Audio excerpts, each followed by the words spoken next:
Yeah, because I don't. Okay, let's see. Streaming service.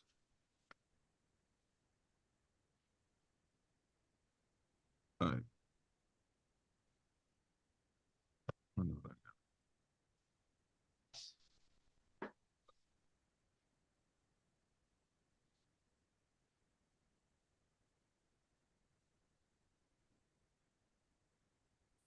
This is crazy. Shan is live. Hold up, man. This is crazy. Shan is live. Hold up.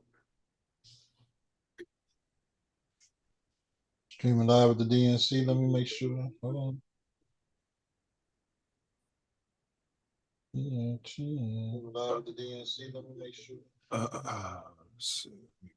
I can't understand. No idea what's up.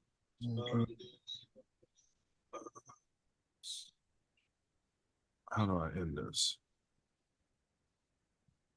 I'm dry. All right, let me see. Okay, you are live. We're live? Yes. Why can't I see it? It's a setup. We're live? Yes. Why can't I see it? All right, we're live. It's a setup, bro. That's how it happens. I've seen this on YouTube before, bro. Yeah. All right, let me kill volumes. It's a setup, bro. That's how it happens. I've seen this on YouTube before, bro. Noise. Hold on, give me a second. Kill volumes. Setup, bro. That's how it happens. I've seen this on YouTube before, bro. Noise. Hold on, give me a second. That one's off. Kill volumes. Setup, bro. Okay. All righty, ladies and gentlemen. Appreciate your patience here. Have to fire Karen and get somebody black back there. Make them matriculate. Yeah, I mean, you're focusing all your time on calling the police. All right, I'm gonna try this again.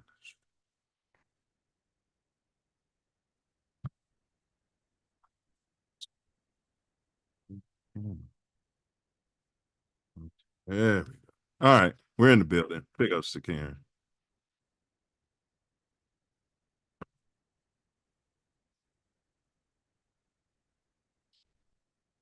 Desktop 2. Sound is good. Son of a biscuit, bro.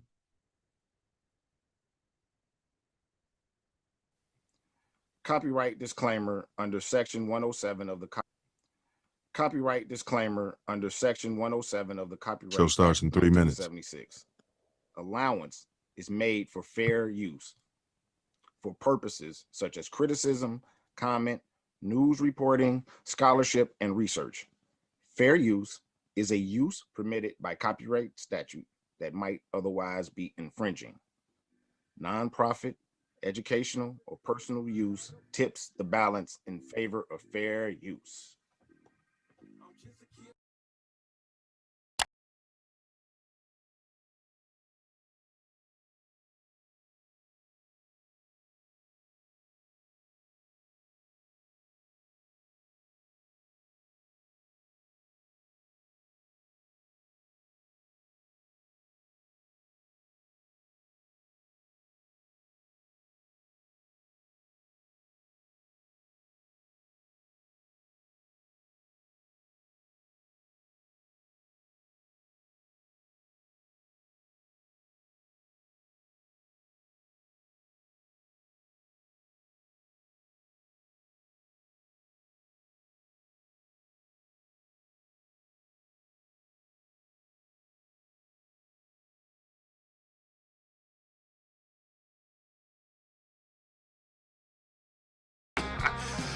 I think he's got 4. You want 2 and 2 in Miami, one with the Lakers, and one with Cleveland. One with Lakers too. You're right, 3. No, he's got 4 if you count the Lakers, so 4. I don't count the other one.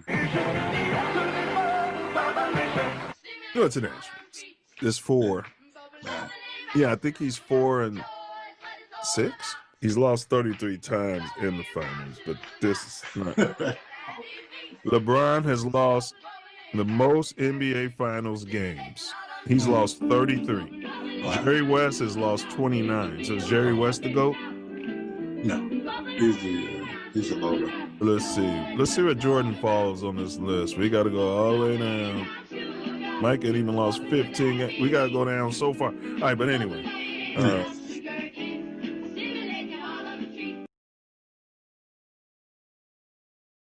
I was very, very angry because I was learning about the history of what happened to us, and that's what Roots did to me. It brought a lot of those feelings out of me, and I became very disturbed by it, and I became very angry, and I started to retaliate in school. And it took my mother to come to me and tell me, it's a history, it's something that you should never forget, but you can rise above it and make an impact and make a change and make people aware. Absolutely. Of the pain that we've endured. But at first I was talking sweet to him, and I retaliated in some ways, violently. We used to go to other pools, and he would take me. And gotta tell him I'm doing everything in my power not to take an AR-15 and go postal. As soon as I get in the pool, they would get out of the pool. You don't forget your heritage, but you move forward in trying to make a better life for everyone. And that you always want to be viewed as a person. Reach back and pull someone with you.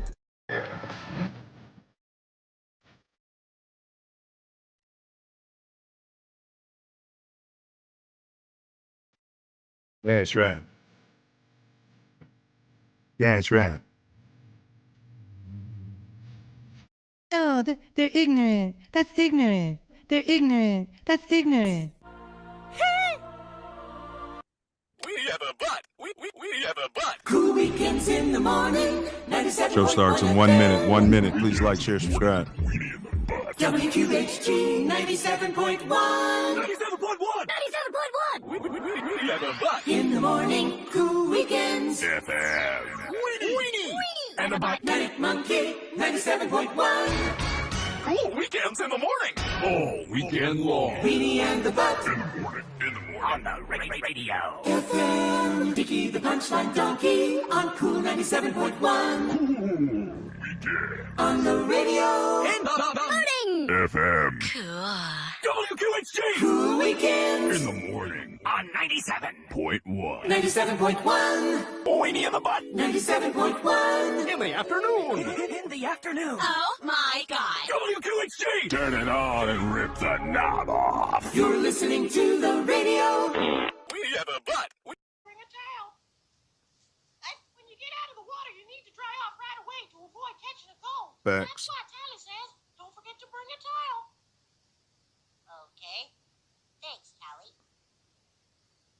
You want to get high? No. Yes, sir. Let's go.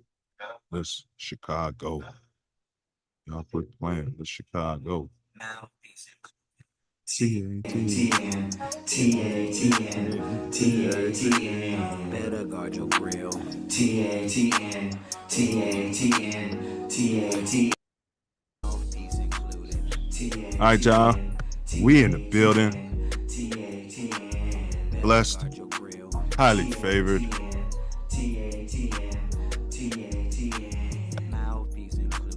But I think price. I think copper color.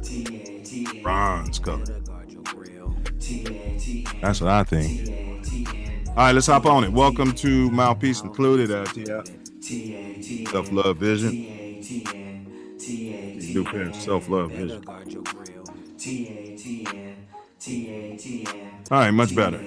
All right, welcome to Mouthpiece Included. This is a podcast where we talk about politics.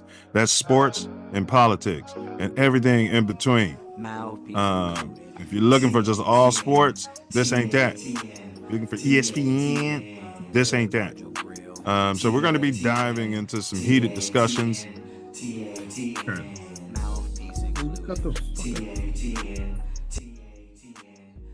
Okay, we're going to be diving into some heated discussions, starting with some very strong opinions of Shady McCoy and Joy Taylor on former Chicago Bears quarterback JF1, currently known as JF2. Both McCoy and Joy have been vocal critics questioning Fields' performance and even his potential, or according to them, lack thereof. We'll also discuss the Chicago Bears training camp, but that's not all. We're going to be tackling some of the hottest political topics making waves right now. Got a big election coming up. We pull no punches around here in our analysis. So expect a lively discussion as we dissect the implications of all these issues facing the copper-colored today in the world of sports and the broader political landscape. So go ahead and grab your headphones, your self-love vision, your mouthpiece, and get ready for an engaging episode filled with sports drama and political intrigue. Whether you're a diehard Bears fan out there, bet down, or a political junkie, there's going to be something for everyone in today's show. So stand down, stand back, stand by.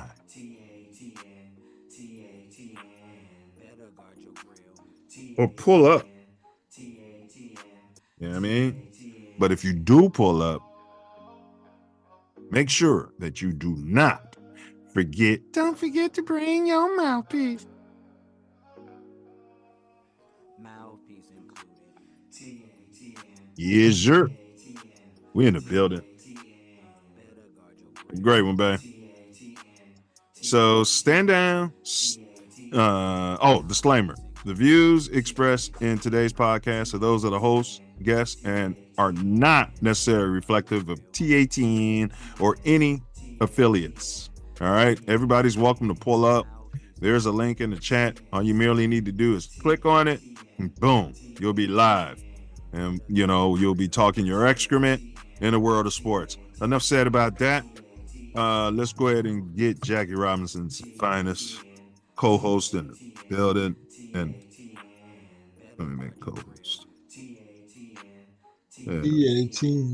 TATN. Bear down, FGB, bear down, and FGB there, fella. Welcome to week 3 for the Chicago Bears of the preseason.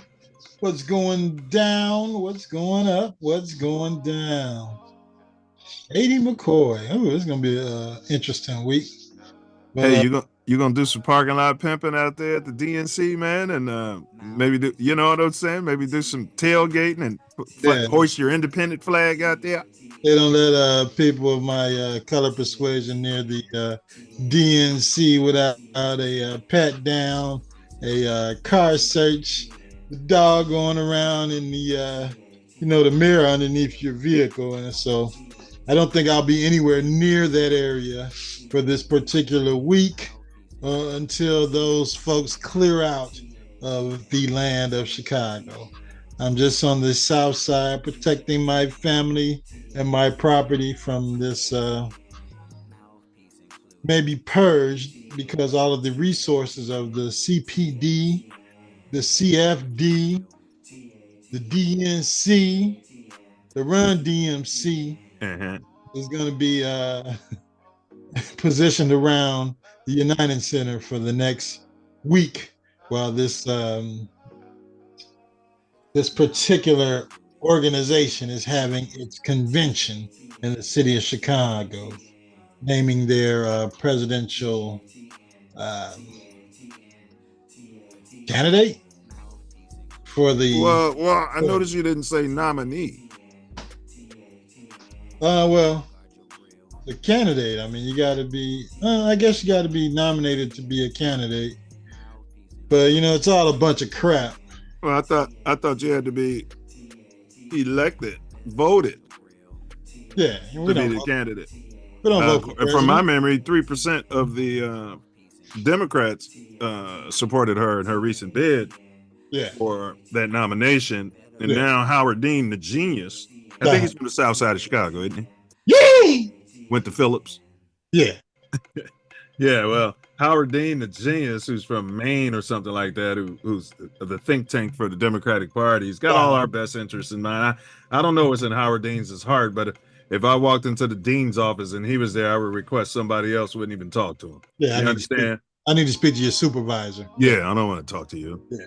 You're like, why? You got a hatred in your eyes. You know what I mean? And I don't know him personally, so obviously we don't know what's in Howard Dean's heart. But my point is, he shoved her down everybody's throat. Yeah. Without, they could have done a quick vote or something, or even took a poll of their party. I don't know. They wanted the bag. They wanted Biden's bag, and then they created a bag, and within a week, for probably another $100 million. So they got a $500 million bag to do whatever the hell they want to do. So, all right, whatever they want to do. All right, let's hop to it, man. You got any RIPs, man? And RIP to Coach Richard Williams, one of Jackie Robinson's finest. Oh, damn. Yeah, he was one of Joe's coaches. He had a slight stroke a couple years ago, but he had passed on a couple weeks ago, and his services were just last week, and the memorial was this week. Good guy, city worker, worked hard, loved the kids, did what he could to help the kids, and unfortunately, it was his time to go on to the upper room to glory. So God bless you, Coach Rick, and your family. And rest in peace, Coach Rick. Rest up to our latest ancestor, and condolences to his family and friends and everything, man. All right, we got Big Perk the second in the house, and we got Slim Shady McCoy the second in the building. So this should be a great. My name is Slim Shady. What's going on, Deeds? He's in the building. What's good? All right, you want to hop to it, or you got some quick words, bro? Our words. Let's get into it. Let's get it going. Hey, before we start, can we get an FGB out of you? This is like when you walk on a Stone set and they'd be like, Stone Love, you know what I mean? You're just trying to go to your grandmother's house, you know what I mean? Stone Love, you know what I mean? She wanted a stick of butter and some milk. That's all. I'm just trying to go to my grandmother's. All well, you know what I'm saying? They like, all well, yeah. Like, okay, yeah, all well, man. Like, can I go get the butter now? You know what I mean? Like, yeah. So, can we get an FGB? You can get no FGB out of me, but you can get it all as well. You can get that. FGB. I think I kind of like this guy. You know what I mean? That's all right with me. FGB. Well, you can go with one or the other. You know what I'm saying? And we'll be fine around here. And big ups to all the guys. Let's jump into it. And to the head swell, damn it. To the head swell. All right. Today's topic is Shady Slim, comma, joy, hate for Justin Fields, plus political topics we're gonna get into. Let's jump into the NBA. Do you guys got anything? There wasn't. Wait. No, we normally start with baseball. You guys got any greater baseball news? It doesn't necessarily have to be Cubs or Sox banter, but it could include that. Anything about the playoffs? Any predictions? Because me personally, I don't watch it. Sox are playing better. They couldn't be playing worse. But, the shakeup of the management crew over there on the South Side has produced a little bit better baseball. They're still making mistakes, some basic fundamental baseball mistakes, but you got to address that in the offseason with personnel and probably some more training. But, they're playing better. Yeah, they're competing, but that's about it. They're competing more, but ain't nothing going on with them. Yeah. Well, the Cubs are shooting for 500 now, so how about those Cubs? North Side baseball. I thought they'd be flirting with the division this year. I didn't think they'd win it, but I thought they'd get one of those meaningless, wild card invites. Play-in games or something. They got a whole month and a half to go out there and get on a run and make something happen, and bring up the next greatest, best, greatest. And get in the playoff picture, the wild card picture. Let's see what happens. Man, y'all got some young guys, though, man. Some cat on the Sox came in there and got like 9 Ks the other day. And one other cat, something junior, was out there sticking, hitting home runs. Are these the young guys y'all were talking about earlier this season? That why not play them? Yeah. Well, you got to play them now. You traded every damn body. You fired the manager. You got to bring somebody up there to to take the brunt of the punishment that's going to be remaining for the rest of the season. So we'll see what happens on the South Side, and they're not going to get anybody in free agency. So these guys are going to get opportunity to show their wares at the show. So we'll see what happens. They can get him in free agency. Yeah, just I was just about to say. They're not going to pay him. You got to pay. Going to pay him. I see what you mean. That's if he's being a tightwad. Right. But there's been years where he paid money where he opened up the book, and they didn't produce. We're talking about Reinsdorf. He's known for squeezing pennies into manhole covers.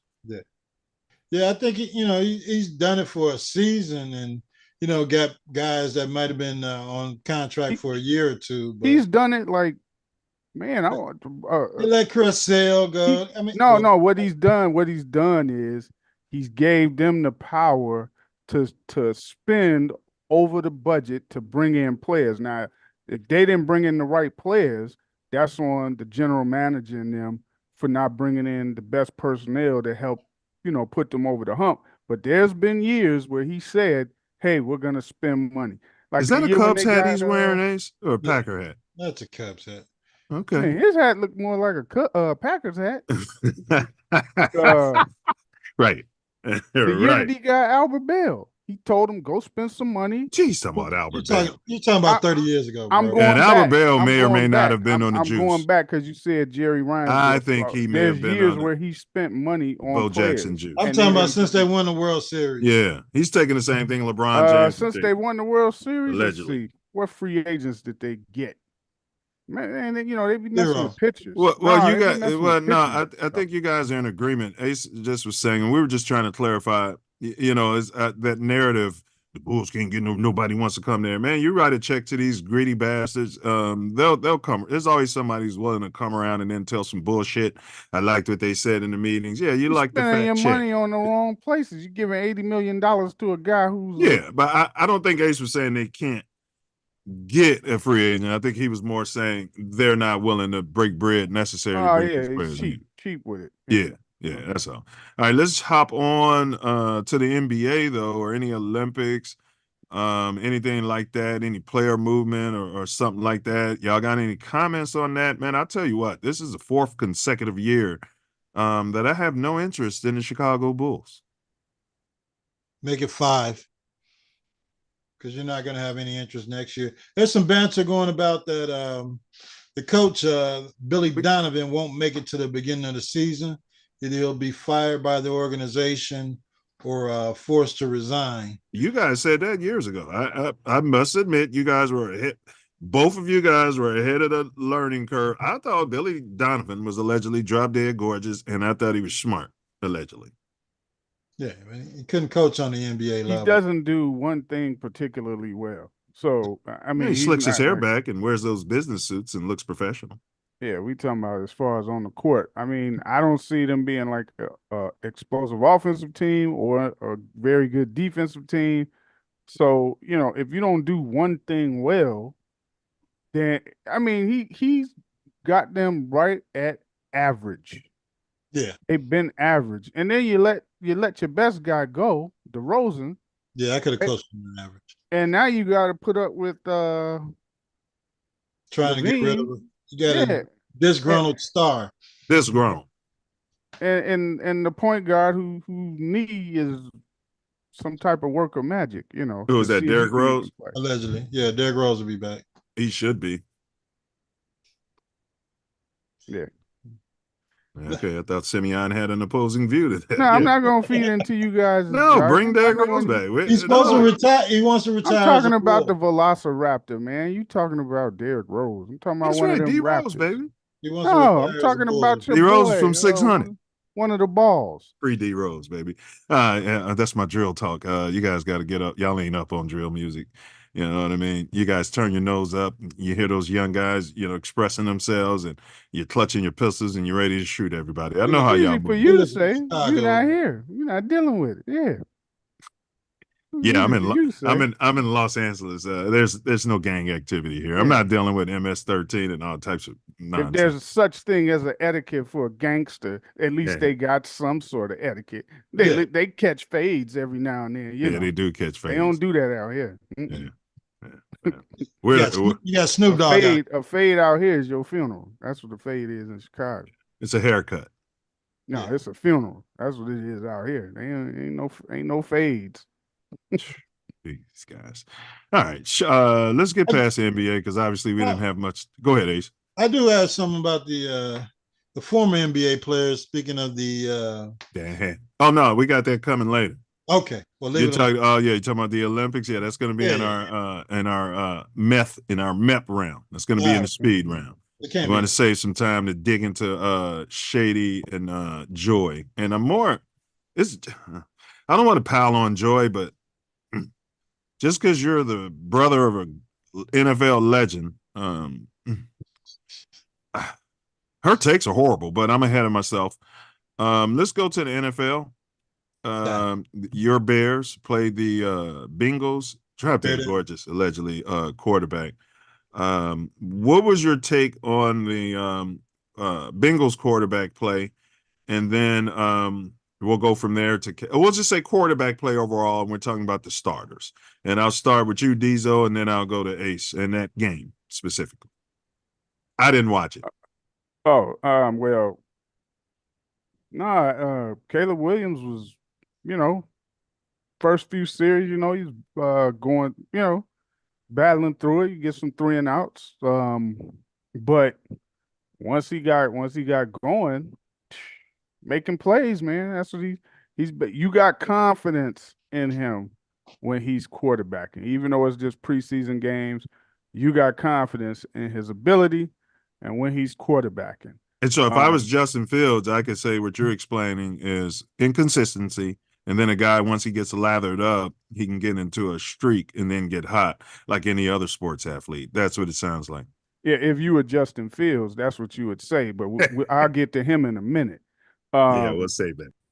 But no, I thought he played fine, and the defense is playing. To give up 3 points in a preseason game. That means all of them is balling. All of the defense is playing well. So, yeah, I got no problems with I mean, it's the NFL. You're not going to get up and down the field every single time that you got the ball. So that's what you want. Your defense hold them, and then you get a chance. Then boom, you can catch a drive, catch a drive. Defense hold them. You hear this, Ace? All right, that's fine. Go ahead. Yeah, that's the league. That's the. I mean, but winning is a quarterback stat. Winning is a quarterback stat. If you're trying to compare everything to Fields, I get that. That's what your point of view is. I'm going to hold you guys to the same damn standard. Oh, you can go ahead all day because when I get to him, I'm gonna hold you accountable. So, yeah. But no, I thought. What about the drop dead gorgeous quarterback? And then I'm gonna throw it to Ace quarterback. I don't even know. Did Burrow play? No, he didn't even play. Okay. So. All right. Well, good. All right. Ace, what's your take on overall? On Caleb, and y'all can talk about Bill Bobajian too. Yeah. Yeah. Caleb, he played okay. I think they wanted to see a few different plays on film.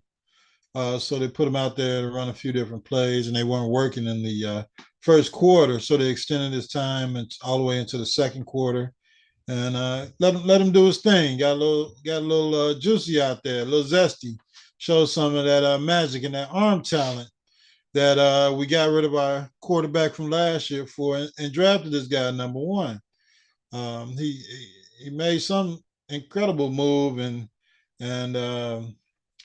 moved out of the pocket and dropped a 45-yard pass to Ron Dunze. He also had a did he? That's the future there. I like hearing that.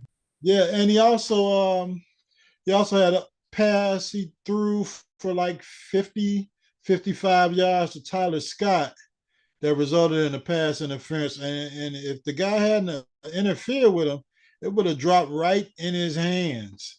So he's got arm talent. And a touchdown drop because old boy was standing out of bounds. He thought he was in bounds. Rome caught one in the end zone in the scramble drill.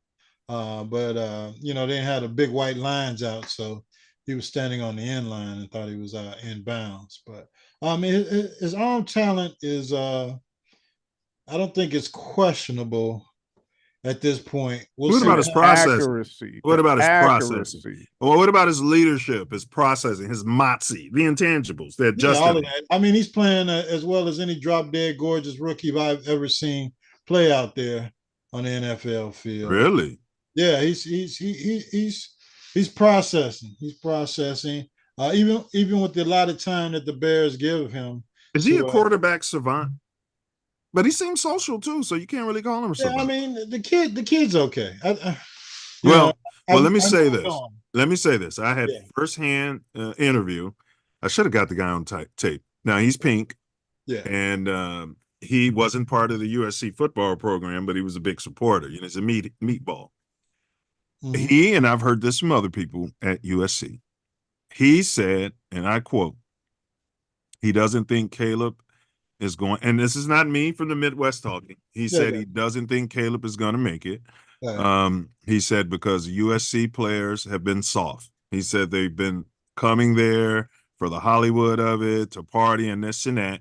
And then he said, if you look at the history of USC quarterbacks and players, typically they're soft when they get in the National Football League. And so that was his thing, bro. That was his thing. Now, what do you guys have to say about that? I know he's you guys wrong because he's not soft. Dude is not soft. And do you look at him and see Hollywood in him? I don't. Well, he mentioned the fingernail polish and the halter tops. But that ain't Hollywood. That's in his own little world. That's not Hollywood. You don't see him trying to be all in the spotlight and limelight, trying to get interviews and all that. Nah, man, dude. It could be from being on the spectrum. And if he was that Hollywood, he would have never went to Oklahoma at first. Yeah.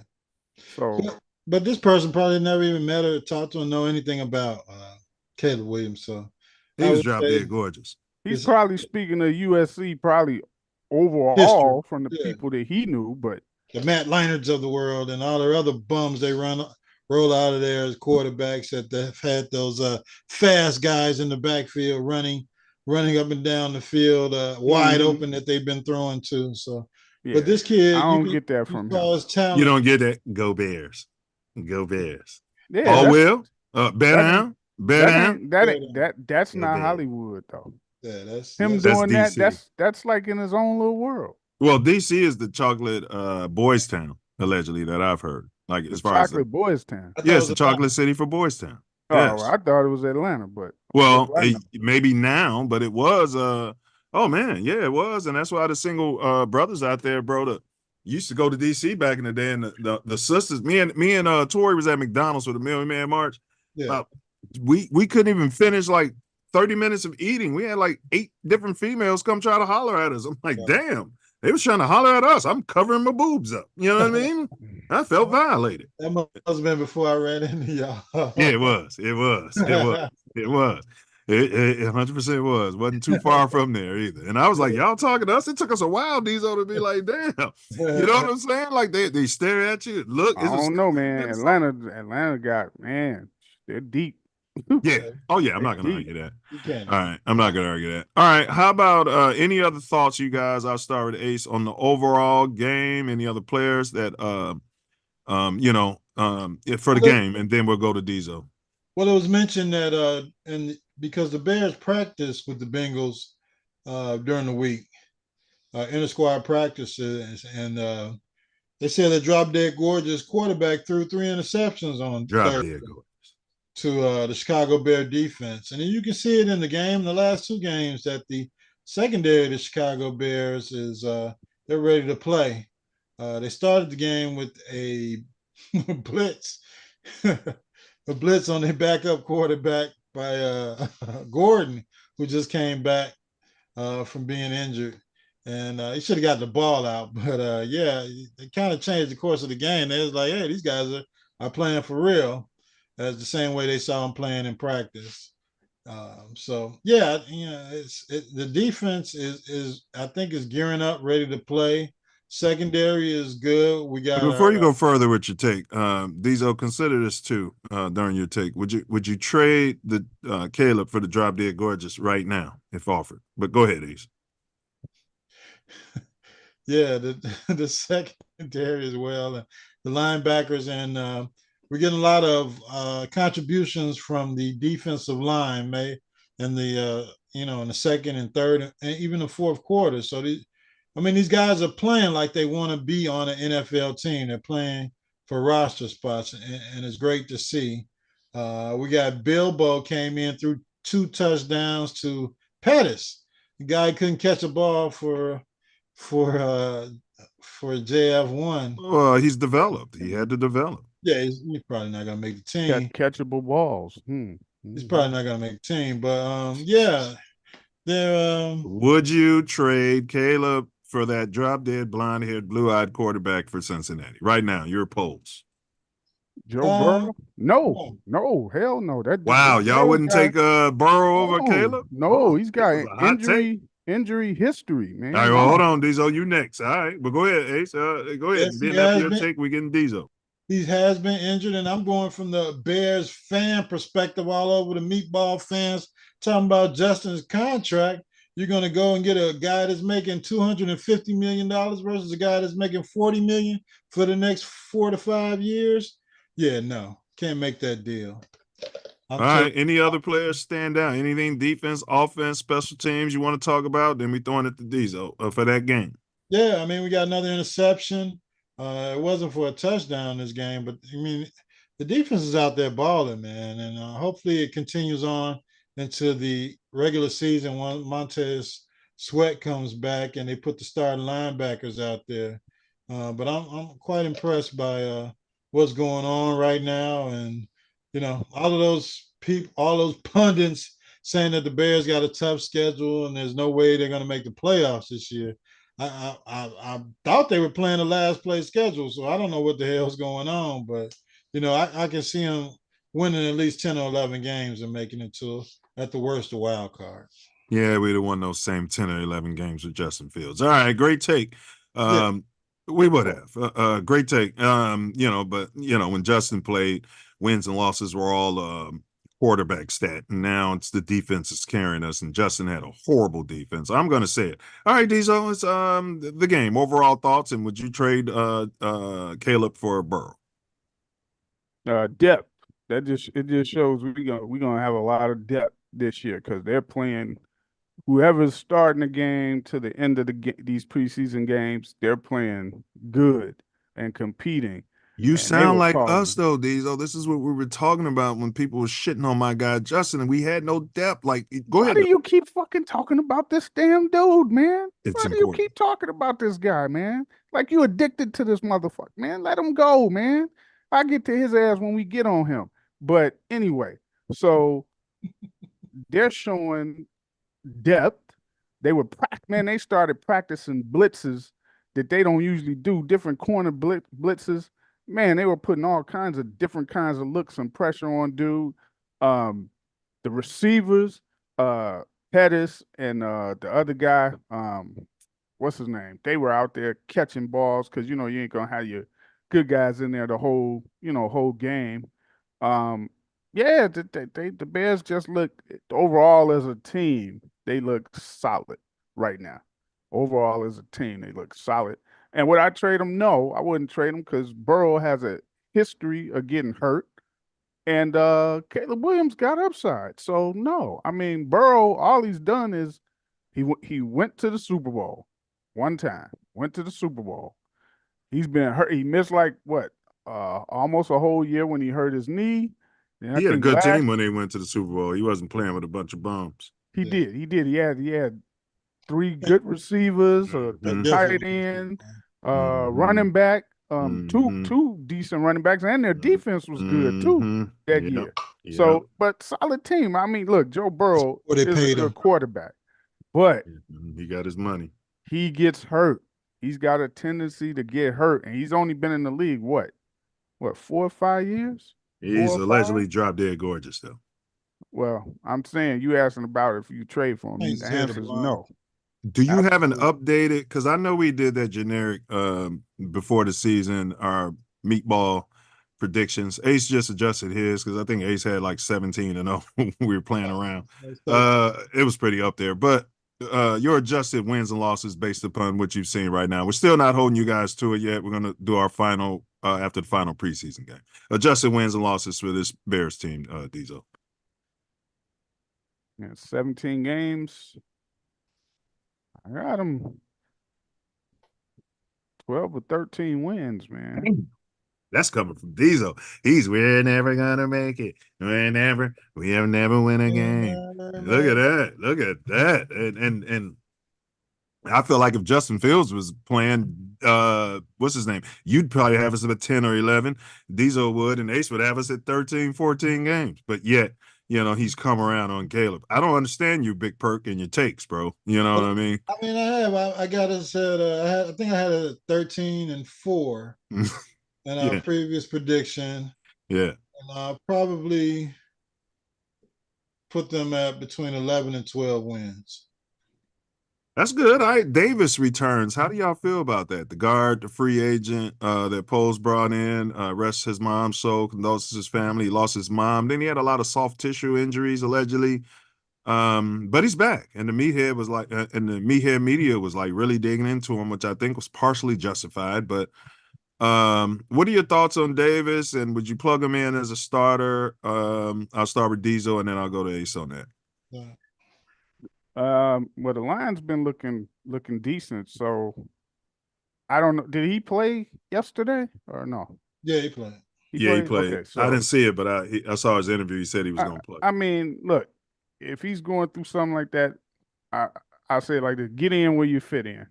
Get him in where you can fit him in, and as long as he ain't disrupting the rhythm and what's been going on, have at it.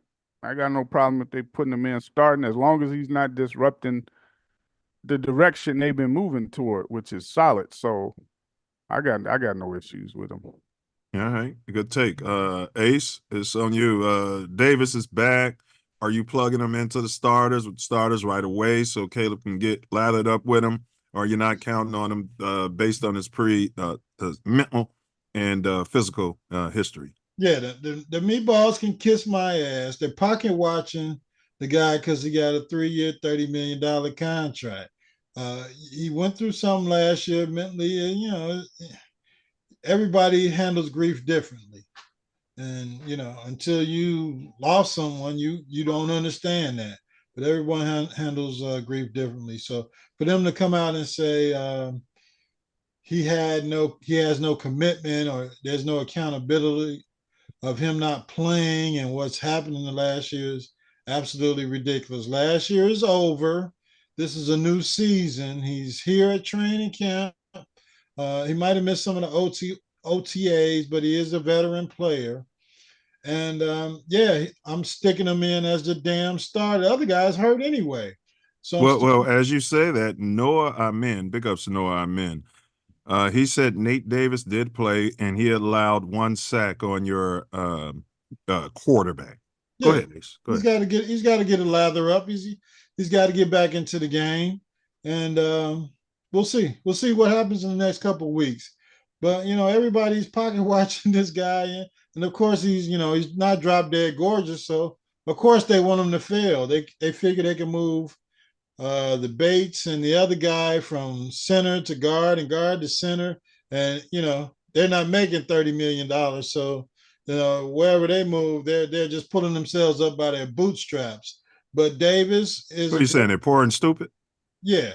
But Davis is a good guard and he'll play well. He just needs to get lathered up and get ready for the season. This is he said it, man. He said he's a veteran. He was kind of talking like he was getting offended, man, the way they was coming at him, bro. He was like, I ain't never really been hurt. You know what I'm saying? And so, I agree. But our media, all right, I'll move past it.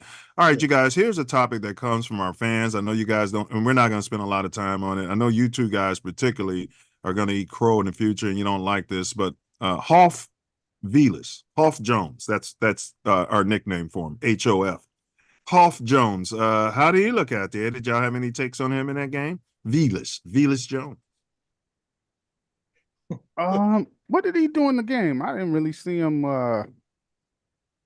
Velus is still grasping at the back, the bottom run, looking for a damn roster spot. As far as I'm telling you, I think the other guy might beat him out, man. Yeah, and he's going to end up in Pittsburgh with Justin.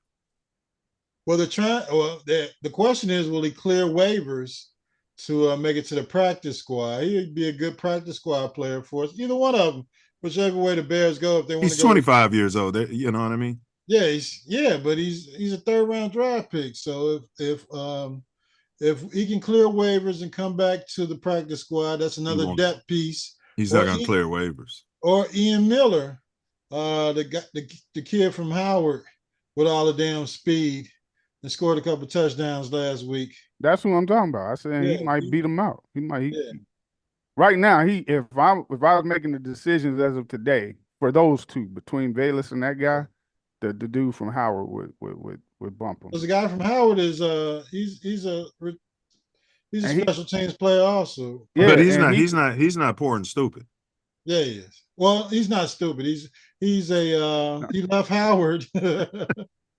He left Howard. He went to medical school. And he'd be like a fourth or fifth running back too. Yeah. So he'd be a special teams guy and like a fourth or fifth running back. Like Velus. But like Velus ain't a running back. He's a Swiss Army knife. They got him in there. He's running a receiver, man. He's supposed to be a receiver. We don't want to spend a lot of time on Velus. I did that for the fans.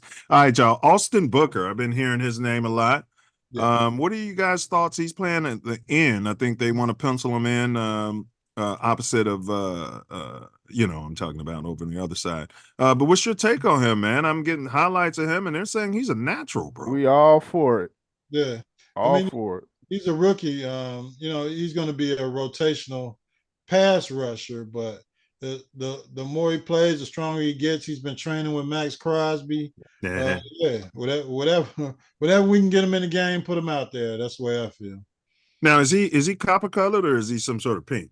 He's he's just real light, right? What do they call him? Ulato. Yeah, he's real light, but he's a little lotto. All right. Here's the part I know you guys don't want to talk about, but I'm gonna say it. I did not watch the preseason game for Pittsburgh, but let me tell you something. I'm watching Justin Fields. He was 6 for 7 the first game. This other game, they let him in there and get lathered up.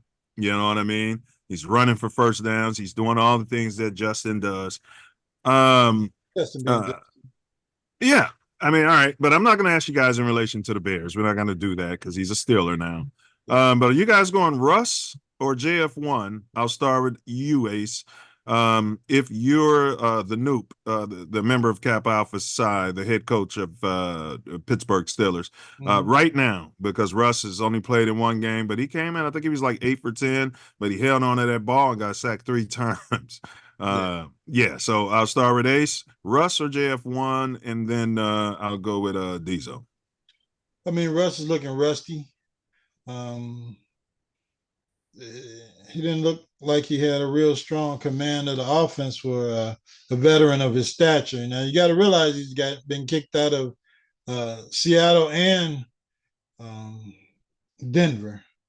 So, as a rational member of a coaching staff and somebody looking at a guy that we can sign next year versus a guy who's being paid by the last team that we're not going to be able to sign next year. And Russell Wilson, I'm going with JF1. I'm going to put him out there with my ones because he was Justin being Justin yesterday. He was throwing passes to people that were open. Some guys are missing balls because he's playing with the 3s and the 4s. Still don't like to show that ball and pump fake. Go ahead, Ace.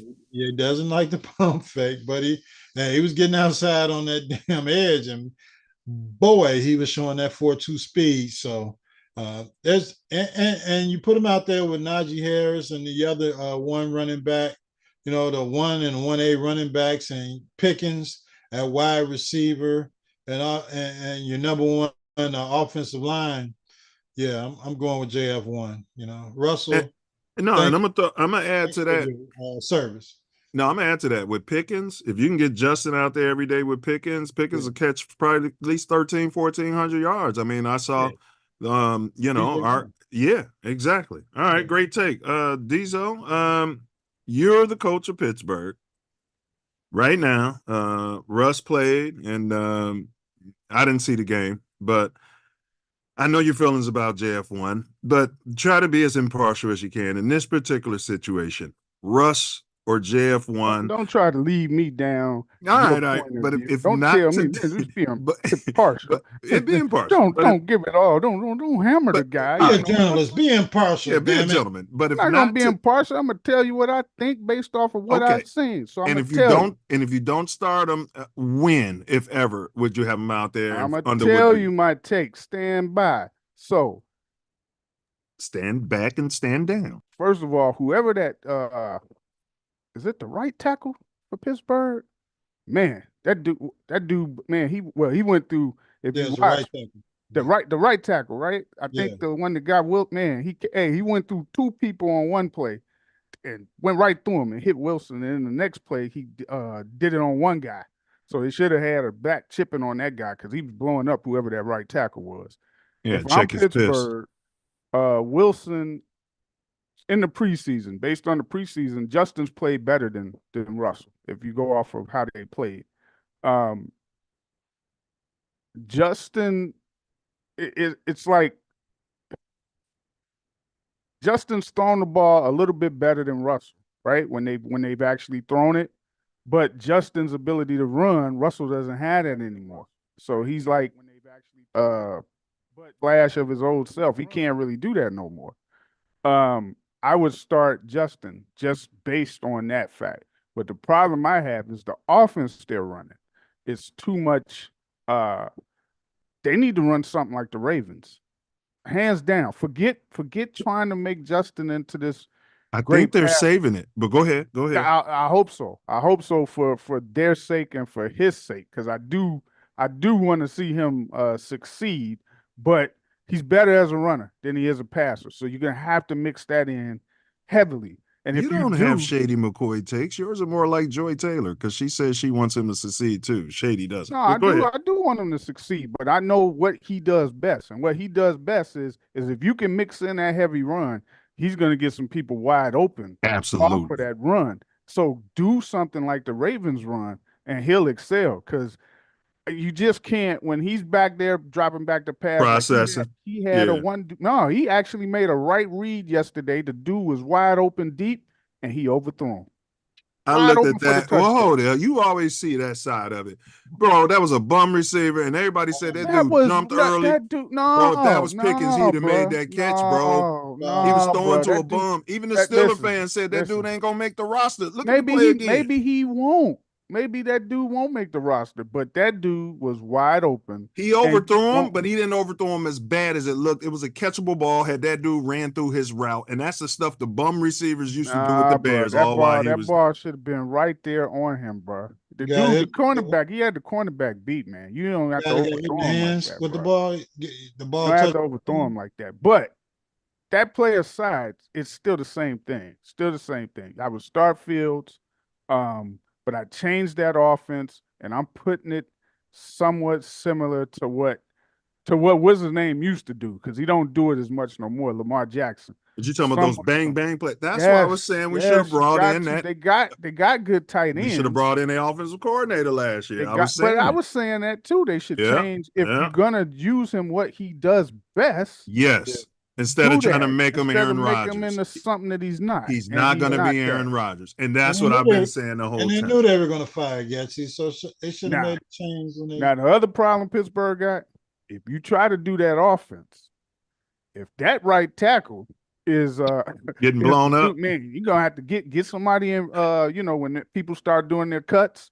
Because it's only one more preseason game, right? Yeah. But they won't be able to tee off on them too much. Like if you run, like you said, if you run it, and that's what I was saying. The Bears should have been more run heavy with all those bums they had. We should have kept Montgomery. You know what I'm saying? And just we was leading the league and running like. And it's not. It's but they had to see what Justin got. It's the kind of runs. So the Bears would run, but you got to run in a scheme that is leading you to believe like the whole team's this way with this Yes. run. Yes. And man, they just don't, and I hope the Steelers do that. Now that's against Mike Tomlin's religion, because if you look at it, since he's been there, he hasn't been a traditional Steelers coach where they like to grind and run the football. He's been more of a pass kind of guy with Roethlisberger all those years. Well, So Roethlisberger though. Yeah, I mean, but I hope. He does what it takes to win. He does what it takes to win. And he'll take it. He'll take it all right. A few plays of what the Bears did last week with those misdirection play actions that Caleb did. Yeah. And the same concept. It's like a flood to the sideline with one here, one there. Those are fine, but you need to be doing the run plays to offset those. This is what we've been saying for 2 seasons, haven't we, Ace? Yeah, we had to fire the offensive coordinator to get some. Yes. All right, but great take. All right, let's get on. Unless y'all had something else on that, we can move on to the MEP speed round and then get on topic. Y'all got anything else to say about the preseason? No, just on the Steelers, man. Between both of them dudes, they 3 points. 3 freaking points, man. Yeah. That's not good. And I know teams are kind of vanilla right now. They're not trying to show their full hands. But you only scoring 3 points in a preseason game. That's, Well, Buffalo has something to play for because they got embarrassed by the Bears the previous week. Yeah, so they was going to play harder. Yeah. So, all right. We'll see what the Steelers do week 1 when even their kicker was missing some kicks. Boswell. I watched them miss a field goal. Who kicked that 66-yard kick? Dallas. Oh, that was a Dallas game, yeah. And he kicked one before that. That was like, man, they better check his piss, man. Yeah, like I said almost 60. Checked it at halftime. Yeah, I know one thing. I'm taking that dude. Remember, I told y'all last year I was betting field goal yardage in the games. I'm taking that dude, man. He gonna cover every game. Yeah, hell yeah. Definitely in Dallas or any dome stadium. Hey, the views and betting and predictions are expressed in this podcast. So those are the hosts, guests, and not necessarily reflective of TATN or any of the affiliates. It's reflective of the NFL as much as they got going on. Yeah, they got all on their channels. Come on, do our fantasy football, DraftKings, Right, ESPN bet. Let's do it. Yeah. Let's hop to the MEP. This is a speed round. Today's topic is Shady Slim's joy, their hate for Justin Fields, plus hot political topics. You guys can still pull up. It's not too late. All you got to do is click that link in the chat. And please hit that thumbs up and share this with anybody you think will enjoy this type of content. We're unfiltered around here. Just giving a Bears perspective. I asked that guy I'm in to give us a FGB, and he won't do it. I don't understand what's going on. FGB. Diesel won't do it. You know what I mean? Nah, man, I'm not doing all of that, man. I don't understand. All right. Some kind of undercover Packer backer. Yeah, it's a Packer hat he's got on right now. A Cubs hat or something. I don't know what's going on. I don't know what that is. Some sort of Negro League hat? What are you, undercover Bronco and Raider? I can't tell what you're doing. Come on, man. Those who know. No. Yeah. Those who know Papa Bear Hallis. You know what I'm saying? The whole NFL, that Super Bowl trophy should be called the Hallis Trophy. Yeah, instead of you think so? 100%. Well, we don't know what was in his heart. The thing on your head make me think you're a Raider fan. Silver and black, huh? Silver and black. Commitment to excellence. You should have CTE on your sleeve. All right, Karen, kill us, Mike. We're going to start the speed round and kill us, Cam. All right, Ace, we're going to start with you. The first topic in the speed round is Supertran. Dwight Howard. He calls himself Superman. I've renamed him Supertran. Supertran, we don't know what's in his heart. Dwight Howard's take, he was basically saying that this year's 24 team would beat the brakes off of the Dream Team. So you got 30 seconds to chime in, to opine on this. And Karen, if you can go ahead and start the clock, you can go now. This year's team, and I think he was saying the team he was on would be better than the damn Dream Team, while he's trying to get back into the NBA from Taiwan, China, the mainland or somewhere. Are you kidding me? The dream team was the dream team for a reason. Everybody want to say the rest of the world has gotten better. That's the only reason that the dream team wouldn't be beating these guys by 40 and 50 damn points. But you talking about Michael Jordan, Magic Johnson, Larry Bird, Charles Barkley, Pat Ewing, John Stockton, so on and so on and so forth and so forth. Any team they can come up with, the dream team will put a thumb in their bum. That's my take. Hey, great take. And he also said something about how he would own Pat Ewing and blah, blah, blah, man. Yeah. Disrespectful generation. And then tell me about owning Pat Ewing. They're the start of the disrespect too, man. Like, to any young generation out there, y'all like to go around and discount everything the old heads say and do. What's going to happen is it's going to intensify those coming behind you. You're teaching them how to disrespect the ones before them. And so you've got your comeuppance coming. You've got your comeuppance coming. And those guys forgot more basketball than these guys will ever even know. That's right. That's right. All right, Diesel. That's right. That's right. Diesel, you know what the topic is. Superman, Dwight Howard's take. He basically said that he said beat the brakes. He didn't say win. He was saying that they would beat the brakes off the dream team. Here we go. 30 seconds. Karen, where are the blunts? Start the clock. So, first of all, he's not even a center. Dwight Howard is a power forward because he's too small for the centers we had on that team. So, and he ain't good enough to go up against the power forwards on that team. I mean, you can just pick one of them to D him up and outscore him every game. Or you can take Barkley or Karl Malone. That's it right there. That just negates everything he's talking about. So, yeah, I mean, I don't even give that argument any kind of weight because it ain't worth it. They know it. All them players on that team know it. They all know it. So it's not even worth getting into. They know it's not even no competition. And lo and behold, if you say, hey, we're going to take every player on each team when they were in their prime. Because remember, Magic wasn't in his prime. He's at the end of his career. Bird was hurt. Yeah. Man, if you put them dudes in their prime, everybody that's on each of them teams in their prime is really not close. Mm-hmm. Really not close. So hey, man, you got LeBeard in his prime. You'd have Steph in his prime, bro. With the modern basketball and the modern technology. Not even close. They're going to get D'd up, man. Jordan. They don't. And what rules are we playing under? Are we playing under the step back rules, or they'd have, one half should be under today's rules and the other half should be played under the old school rules? I like that. Either way, they can stand by for possible penetration. Either way, they gonna get it. Is he talking about bum assault here? They gonna get it either way, whether it's them rules in the 80s and 90s or the rules right now. They're gonna get it. Weekends in the morning, 97.1 FM.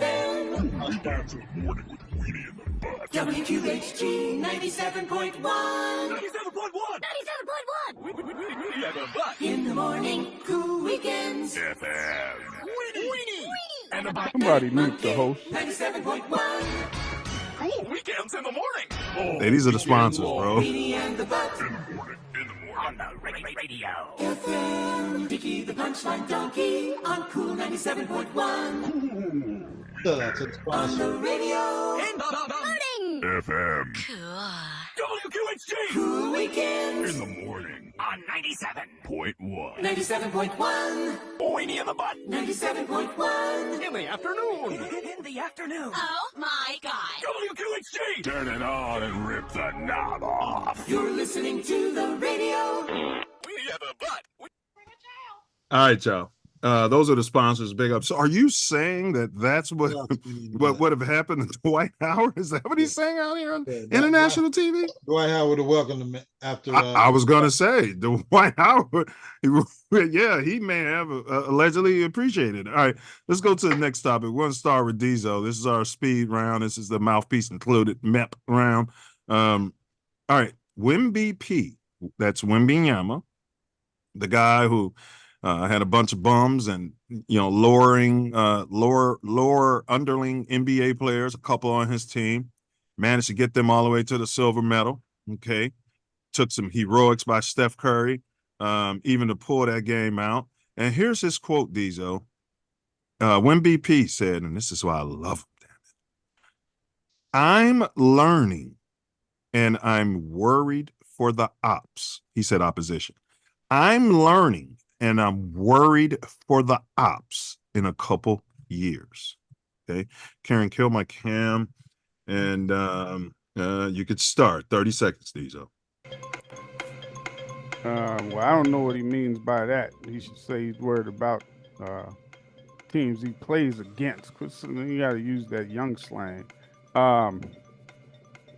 Okay, show improve. You know, you're learning, great. You're improving your game, great. So I mean, you know, he's gonna have to still deal with well, because you know he's like a Giannis. I see him like a Giannis, but a better shooter. So.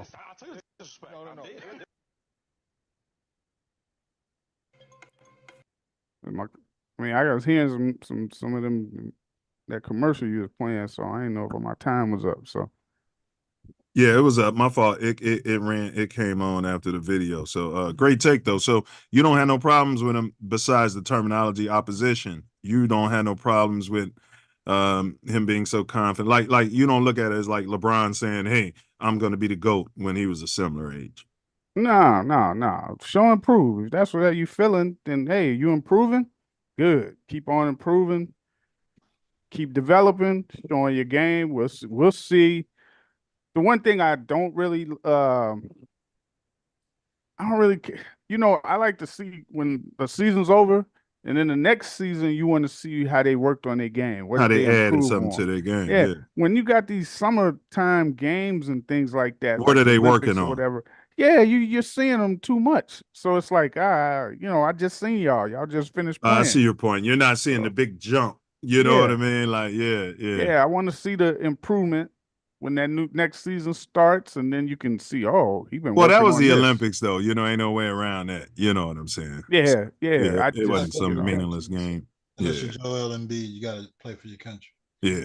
Great take. Yeah, we should have had Olajuwon play on the Dream Team. He should have sold out his drop dead gorgeous country and came and played for us. Pick up Akeem the Dream Olajuwon. He's a beast. All right, Ace. I'm learning and I'm worried for the ops in a couple years. That was a quote made by Wembanyama after the Olympics. Okay. Karen, let's start the roll. Let's go. Well, I'm sure he learned a lot and asked a lot and tried to get advice a lot during the Olympics from the NBA players that were there, all assembled. And you know, he's physically blessed, just like as a LeBron James. So I'm not worried about the comment. I believe he's going to be working on his game, probably more physically with this off season being dedicated to the Olympics. And you know, hey, from year on and year on, I think you got to worry about him getting stronger physically and his game developing, you know, mentally on the NBA level. So I think, yeah, I got no problem with what he said, and you know, I'm just hoping, hoping the Bulls can get better before I'm out of here, because those guys are gonna be good. And Pop always comes back with you know, some new players, and they did a great job in the draft. They're gonna be a good team next year, a force to be reckoned with. All right, great take. Keep his camera on, Karen. We're starting with you, Ace, on this next MEP round topic. Local Chicago meatball media meathead Harkins lands national pundit job on Fox Box. So he's leaving the local feed and he's riding off into the sunset after crushing JF1's existence, because he's the one who started the whole narrative of moving him off Justin and the whole salary and blah, blah, blah. And I think he was working for the Bears, but that's my take. I want to hear yours, Ace. 30 seconds. Here we go. Yeah, I was seeing this guy toward the end of the season. Even when they started talking about it nationally on the national game, the Bears played, that they were going. Justin was still auditioning to see if he would be with the Bears. And toward the end of the season, he had bought a Caleb Williams jersey and was wearing that doing his podcast for the radio show. Good riddance. Hopefully you can succeed on the national level, trying to crush someone else's dreams in their home city, but I don't think it's going to work like that because you have to be impartial and just talk about the product out there, which is football or whatever sport you're covering. So good riddance. And that's all I got to say about that clown. All right, that's a great take, man. Karen, let's get Diesel in the building. All right, Parkins, your boy Parkins from Parkins and Spiegel, I think it is. Yeah, he's riding off into the sunset. You know, he's gotten a raise. He's going to national sports pundit. Here we go, 30 seconds. No, I don't have a problem with what him going to a national thing. If they come in, you think you see some talent or how they can fit in with you, go try to get them. And as far as his takes on Fields, his takes is like a lot of us, including me. He seen that he doesn't feel he was, you could get something better.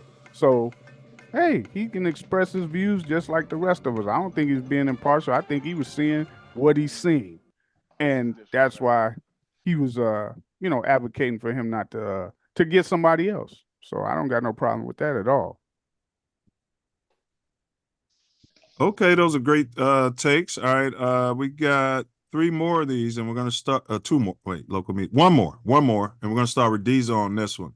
All right. And then we'll close it out with Ace. This is the last one. Cap, as in Kappa Alpha Psi, as in Colin Kaepernick.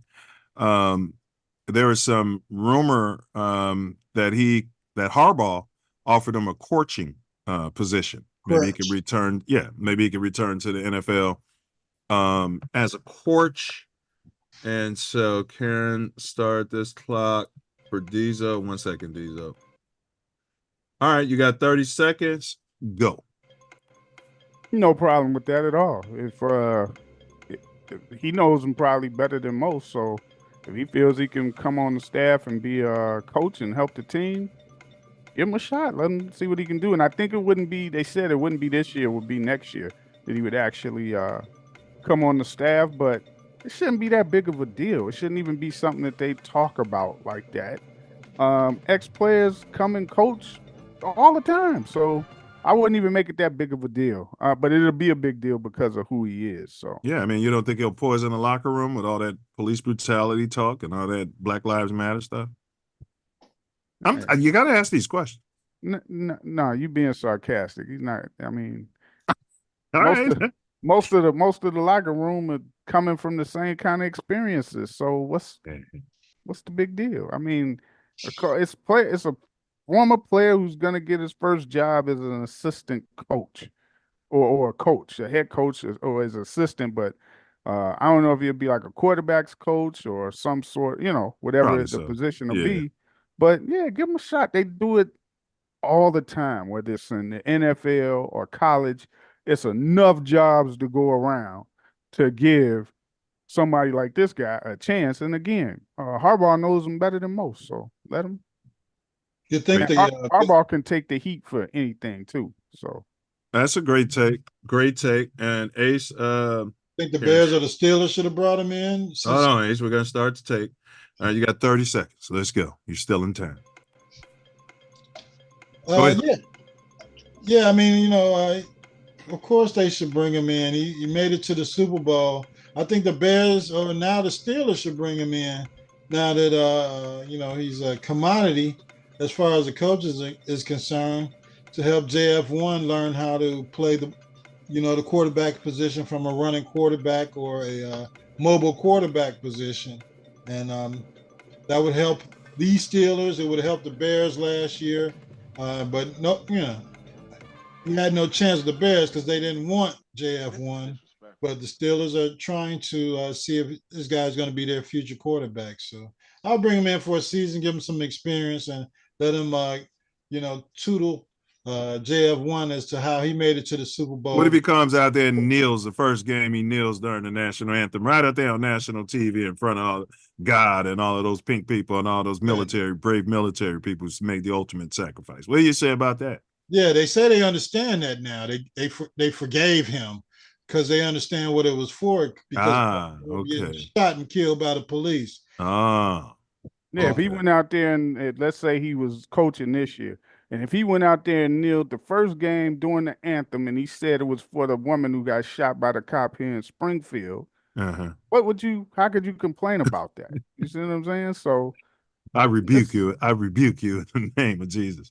All right. I had another one. Right. That's how he could answer them in a press conference. He sure should. When they say, what were you doing kneeling during the Sandra national Massey. anthem?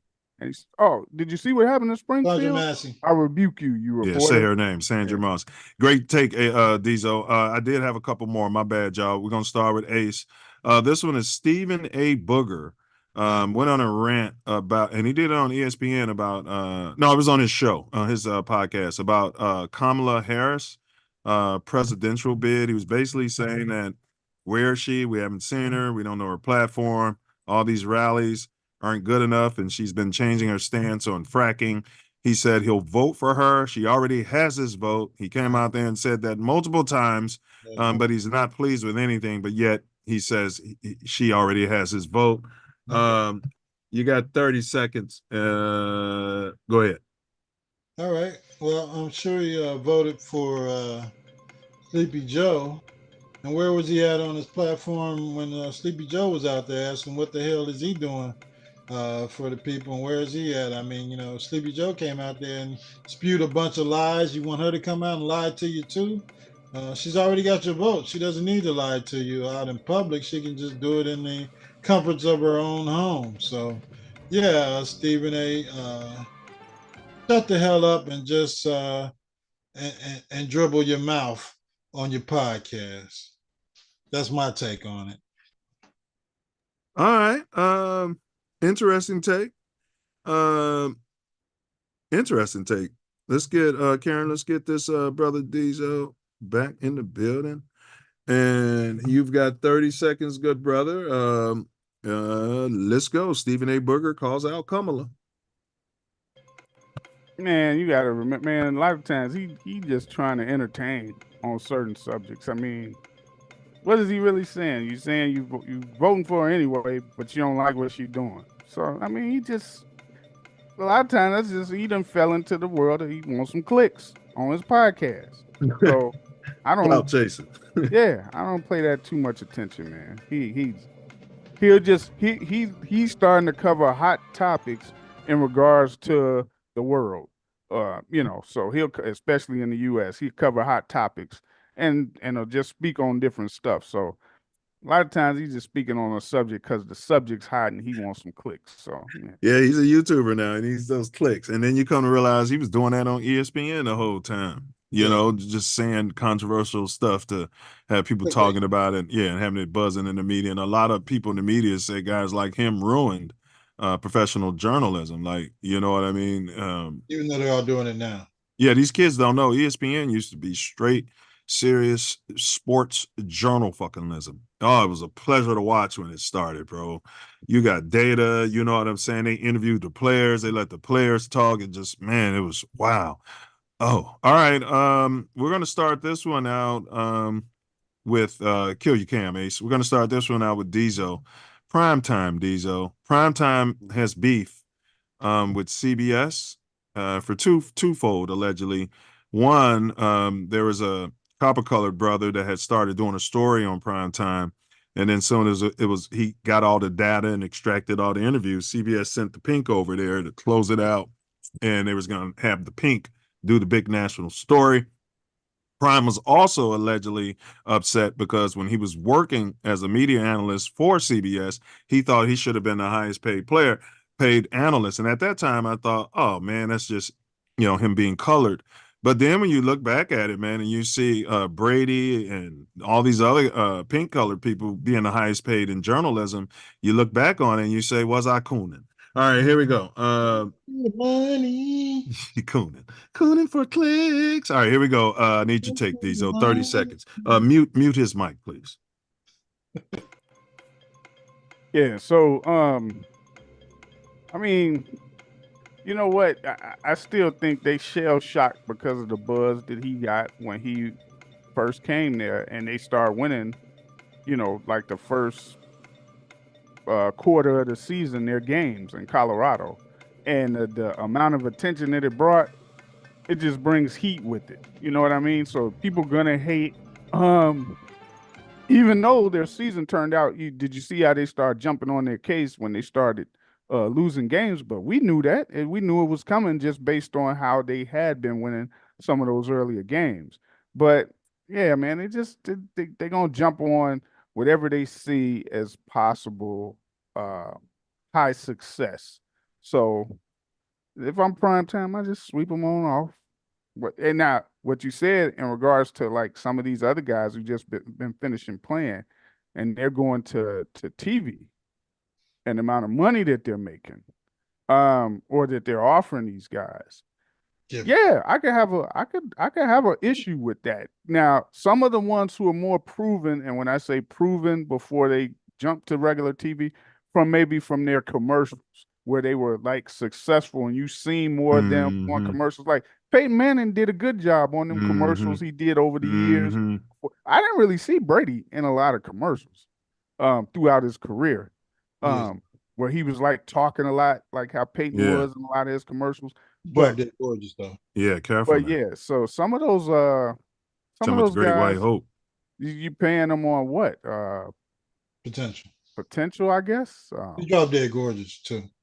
And then they fire like RG. I wish you would have had that on here on this. I love RG3's RG3. Yeah, he went against the narrative when he. Yeah. That's why they fired. And they weren't making that much. Well, the lady definitely wasn't making that much. Well, I guess in terms of how they get paid. They had to get Charles Barkley in the NFL booth on national TV. That'd be fun. All right, great take. Why not? Great take though, Diesel. That'd be terrible. All right, let's go ahead and get your take on this, Ace. You heard the backdrop. Yeah. Prime's beef with big CBS, the eye, the third eye. I mean, the eye of horse. Primetime. They all CNN. Let's go. Well, I like Coach Prime. The fact that he stood up for this brother, if that was the case, is a shout out to him and his use of his power and his platform of being prime time. That hey, I'm not gonna do this story if you're gonna treat this brother this way, and he was right. He's a Hall of Fame player, just like when these Hall of Fame players come out. He was already a Hall of Fame player when he should have got paid. And these guys are just coming out of the damn league getting all this damn money. So I believe that he's absolutely on point, that he should have been highest paid player at CBS at that time. And if he's got the power to make sure that this brother gets credit for the story and able to do it, go ahead and show that power. Yeah, and I'll add, he gave access to the brothers, so that's like CBS trying to backdoor him. Send somebody who send a Kamala Harris type over there. Yeah, you know what I mean. Somebody who looks like you, puts hot sauce on her fried chicken and on her greens, and you know what I mean. Whatever. All right, but great take, man. We're gonna start the next one off with Ace. This is the last one, y'all. Right. Bilbo Bajan Mania meatballs. I told y'all a couple weeks ago, y'all said it'll never happen, that people will be screaming for Bajan. He went like 7 for 7. Diesel just mentioned like how those ropes he was throwing, his arm seems got a little stronger too. Say what you want about Bilbo, man. There's something about him. He talks very esoterically. He talks about visualization, a lot of stuff I believe in as a coach. And he's allegedly dropped dead gorgeous. So here we go. Bilbo Bajan meatball mania. Is there anything there and why? Where's this coming from? Because it was all because of Justin, but now it's not Justin anymore. Let's go. Bilbo hair has grown, so he's definitely dropped dead gorgeous now. But I would.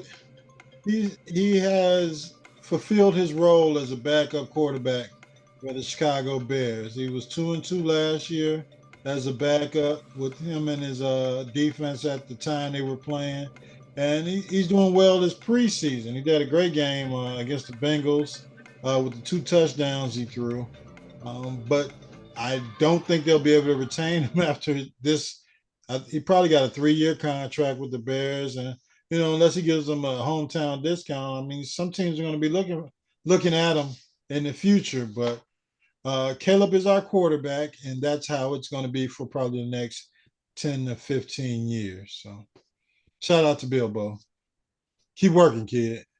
You know, your money's coming. It's either coming from the Bears as a backup, or some team wants to take you off our hands. You know, hey, it is what it is. It's a business. The Bears ain't too far gone to know that yet. And that's, you ain't too far gone to know this is a business. You ain't too far gone to know that is you. All right. Bilbo Beijing, we're talking about before, Tyson. You're not packing them in like you used to. He packing them in. There's like, he up there doing that drill music bullshit though, but they in here. They killing hey, man, that's life. Yeah. Life, my aunt. Then Prince walked out. Big ups to Prince Register. Walked out like he huffed out like a little bee. Got on this little motorcycle. Good. All right. Tyson Bajan, that's who we're talking about. For anybody who doesn't know, they're still all over the Bears chat on the Chicago channel. Diesel about Bilbo should be the starter. They're still saying it now. Is there there and talk to me? Where's this coming from? Let's go. I don't know where it's coming from, but that ain't happening. But what you could do, because of the discount that you get from Caleb being a rookie, so and Bilbo's only been in the league 1 year, so this is his second year. You could give him like one of those pre-contracts, but not a whole lot of money. You know, pay him enough where he could be a viable backup from years to come in case Caleb gets hurt. This is disrespectful. So yeah, I hats off to him. He keeps he showed us last year he can read a defense and get through the reads pretty quickly, right? But you know, you have to just go through some let me understand your take. You're saying they should not move off his rookie contract and take advantage of his low money. But what I was suggesting they should have done for Justin Fields, go ahead and pay him early, and then we could have kept him as a backup instead of giving him up for a 6th-round pick. You're saying let's just stay with Bilbo. Well, so it's to my understanding him early. So to my understanding, I don't know what kind of contract he has. I don't think he has a contract like. No, he's Mr. Irrelevant. Yeah, he wasn't. Did the Bears draft him or did he sign as an unrestricted free agent? Yep, he was. So yeah, so his contract would be different. So what I'm saying is something like what you see sometimes in baseball when the prospects getting a buzz. Yeah, they'll pay him. They'll pay him for like 4 or 5 years. Yeah, and it's not a whole lot of money, but it's a lot more than what they're getting now, and don't have to wait. But you could pay him. Let's say I throw in. I don't know. Bilbo's the Bear. He still lives at home with his parents. But you could pay him. Give him like a $40 million contract over 3-4 years. They're paying Caleb.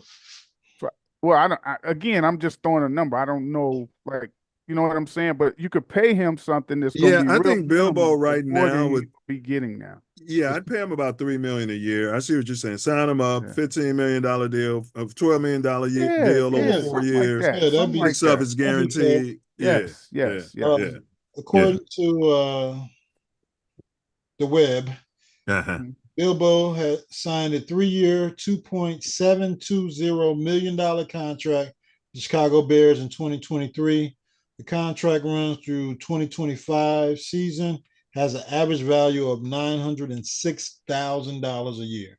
So right, take him up to about $3 million a year. Does it show like if the last year we got like a option or something like that? Yeah, it doesn't, but I'm sure we don't have a player option. He doesn't get a player option. So low, but something like that to keep the dude around because he, you know, in case our guy does get hurt, and so he can move out of his family's basement. He still lives at his family home. Yeah, I'm sure he's money.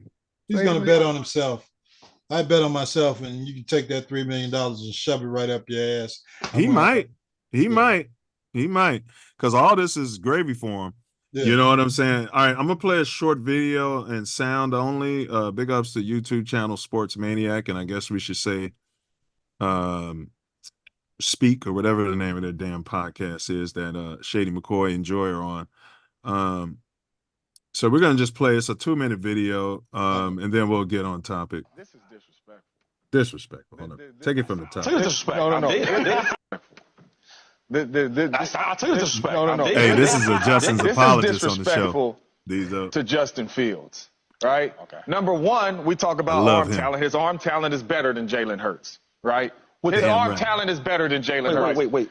He's faster, more explosive. His running ability is Damn better right. than Jalen Hurts. Hold on. He does not have A.J. Brown. He does not have Devontae Smith. He does not have Damn Dallas right. Goedert. He does not have that offensive line in front of him. He did not have Miles Sanders last year. Did not have the right? best defense If I in the was to league. tell you these are the number of an MVP quarterback, 22 touchdowns, right? 3,700 yards. He in the MVP conversation. Y'all would be like, what? Who? You know, you understand what I'm saying? Justin Fields threw 17 touchdowns. Who was he throwing to, Shady? Wait, No. I'm just saying. Well, you said, but you're misleading America. Hurts threw 22. How's he misleading America? What did he do? He didn't say anything about the rushing yards. Does that not count? You just said how many your guy So feels. let me say rushing then. Last year, rushing, Justin Fields had 1,100. Oh, okay. That's a lot. Okay. Hurts had 700. Okay. So let's talk rushing yards. And add the touchdowns. Add the rushing touchdowns too now. It was 13 to 8. Come on. You got Justin Fields throwing you can't even name them, Shady. And you got two number ones and a number one tight end and a number one running back and a number one offensive line and a number one secondary and a number one defensive line. The team is winning. But when you talk about individual players and you say poor man's, right? Justin Fields at the quarterback position is more of a talent than Jalen Hurts. And I don't care what y'all talking about. Sounds good for college. But then again, in the pros, he's more of a talent, right? But he does not have that team around him to have the team success, and that's what y'all are fighting. He just yelling. He wrong. He just yelling. He's wrong. I'm telling you, 1,100 yards, 17 touchdowns, and you can't even name who was on the man's team. But we can name 20 Pro Bowlers on the team. Yeah, like Mooney. That's all I got. Now, tell the truth. Now, I just wanted for balance. I wanted to play that. I want to be fair. You know what I mean? But let's jump on it. We're talking, and we want to be fair because we don't like get on the copper colored on this channel, but sometimes they deserve it. All right. What specific criticism? We're on Tom Brady's ass next week, just so y'all know how we move. But what specific criticisms of LeSean McCoy? What does him enjoy? What's their take from y'all knowledge on Justin Fields? Because we want to be fair. They have a job to do. And they can't, oh, he's black, I'm going to say nice things, and he's white, I'm going to say terrible things. They're not on TATN. But let's talk about their takes and things you've heard from them that may have seemed fair or unfair. I'll start with Diesel, and then I'll go to Ace. I mean, they just basically kind of like me. They gave up on him. They like, okay, well, as far as being the Bears starter.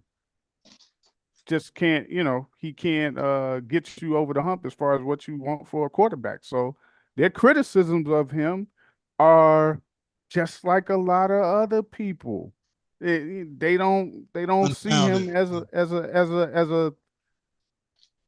being the starting quarterback as a traditional pocket pass for the Bears. Not really even that. Not even really that, because he doesn't have to be traditional.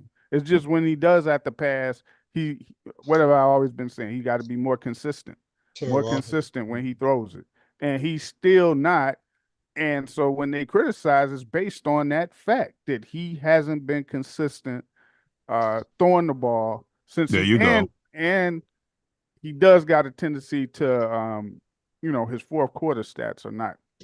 There you go. That's what they talk about. And his inconsistency, can't throw, and his clutch stats. Ace. Go ahead. What have you been hearing them spew that you may agree with or disagree with as well?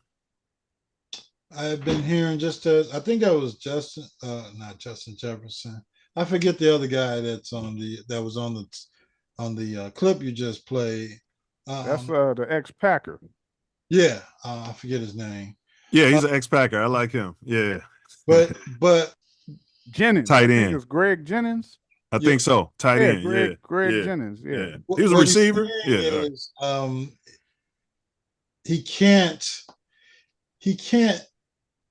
They can't justify what they're saying about Justin based on the fact that he's on a inadequate team. He wasn't presented with the tools to succeed as maybe in this particular scenario as a Jalen Hurts.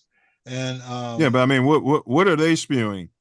They're What have you spewing heard that them he spewing can't about play Justin? quarterback. He should be out of the NFL. Damn it! As far as I'm concerned, he's the worst thing. That's what they've been saying, bro. Yeah, I mean, Joy hasn't, but Joy saying she want him to Shady make in it, and he's a backup. But Shady He has shouldn't. He said definitely shouldn't. He should not be out the league. The thing he needs is kind of what we've all been saying since he's been in the league. a good team around him. Scheme. the team Well, that the of course, Bears a good put together the this year. scheme of the offense. So Better players and a better scheme. let's say we Yeah. take him and put him in Philly's offense because they This is do what run I- a scheme Go ahead. somewhat similar to Yes. the Ravens, kind of. Yes. With AJ Brown. Yeah. I think he'd be a lot more successful than what he's been in that kind of scheme, which As far is as why wins and he's losses. saying, yes, and just his overall Performance. I think best it would be line in better. football. Yeah. Well, even Best even with offensive that, line in football and even if defensive he, line. even if he didn't have the best offensive line, I think that kind of It helps. scheme would help helps somebody like him. Well, it wouldn't help everybody if you're not mobile, but because he's mobile and he's faster than Hurts, right? And maybe he's not as strong, but close, because Hurts is a Yeah, ooh. Yeah, I want to Hurts here in Chicago. I did too. So yeah, that's why I I'd keep have taken saying, a flyer hey, on him. if he can get with a team that'll put a scheme around that, like on him, then you can really see, like, okay, well, how good can this guy be as an NFL quarterback? And in the Bears' defense, they had an opportunity for a quote unquote generational quarterback, bro. And I'm honestly not knocking them ultimately for the decision. You know what I'm saying? Like, and Poles had to get his guy. Now, I want to mention real quick before y'all go on with Joy has been saying, Joy Taylor discussed Justin Fields' fumbling issues, which you guys haven't mentioned, you know, the propensity for turnovers, which could have been in relation to the horrible team, but I don't know. Offensive line. And how they negated many positive aspects of his game. And that's what Diesel would be talking about. You know what I mean? Like, we'd be texting each other like, oh, he's the one. And then it'll come down for that moment. He'd be like, damn, he let this bum trip him up and he's an inch short of damn first down. Why didn't he just go further to the outside or run over this motherfucker and get the first? Because he's always been looking to make that big play. No, get the first. But then now she also highlighted concerns about his inconsistency and his processing under pressure. So I just wanted to get that out there, as far as that goes. So I've seen him in Pittsburgh in these couple of preseason games. He's been reading more than he did with the Bears. Like when it's like a set drop back pass, I'm watching him read make his reads 1, 2, 3. Now, what I can't see is if there's like guys open and he didn't throw the ball to him or something like that. But I could see him going through his reads, right? And he looks better than he did when he was here doing that. Now again, I can't see what the coverage is doing, because we don't get to see that full Karen, picture. can you go down to the garage and grab the reefer? Go ahead, bro. But yeah, he So it look like he's being coached? Is that what you're saying? Yeah, that's what I was about to say too. It sounds like he's being coached. Or maybe he learned the hard knock life, right? That he's trying to do this stuff. But again, if it's a conflict for him, right? Then put him in something that he do best. Yes. Because it's still, I can't see what them receivers are doing out there, right? But that's what Harbaugh did for Kaepernick. The results, Kaepernick was a third-round quarterback. That's what the results Harbaugh are did. still coming back the same for Fields in these couple of preseason games that I see him doing it. It's like sometimes he's completing it, other times he's missing it or selling the ball. That's every quarterback, though. But it's the same result for him. It's the same result. No points. 3 points that whole freaking game between the two of them. And he played a half. He played more than a half. Preseason. He played like a half and a drive or two in the end of the second quarter. They weren't playing real football. They were playing Madden. They were going for every fourth down. He was playing against like the second, third string defense and didn't put up no points. They were just trying to now he put up the only 3 points they got. Yeah. He got them in field goal range with a run for about 15 yards, and they were able to get a field goal at the end of the half. They could have more field goals, but they were going 3 for every points. fourth That's down. it. And he didn't get nothing in the second half. Nothing. Zilch. They were going for every fourth down. Every fourth Yeah, down. he had the second and third offense too. I mean, he wasn't Yeah. playing with the ones against the twos and threes. We can't suggest that. Yeah, but he's playing against the second and third and fourth and the dudes trying to make the team on the other side. So it's a team game. You'd expect more. Like I said, if he hits that guy on that deep ball, probably would have turned the whole momentum of that game around for him. We got in the chat. Noah Amin said JF1 cannot read National Football League defenses.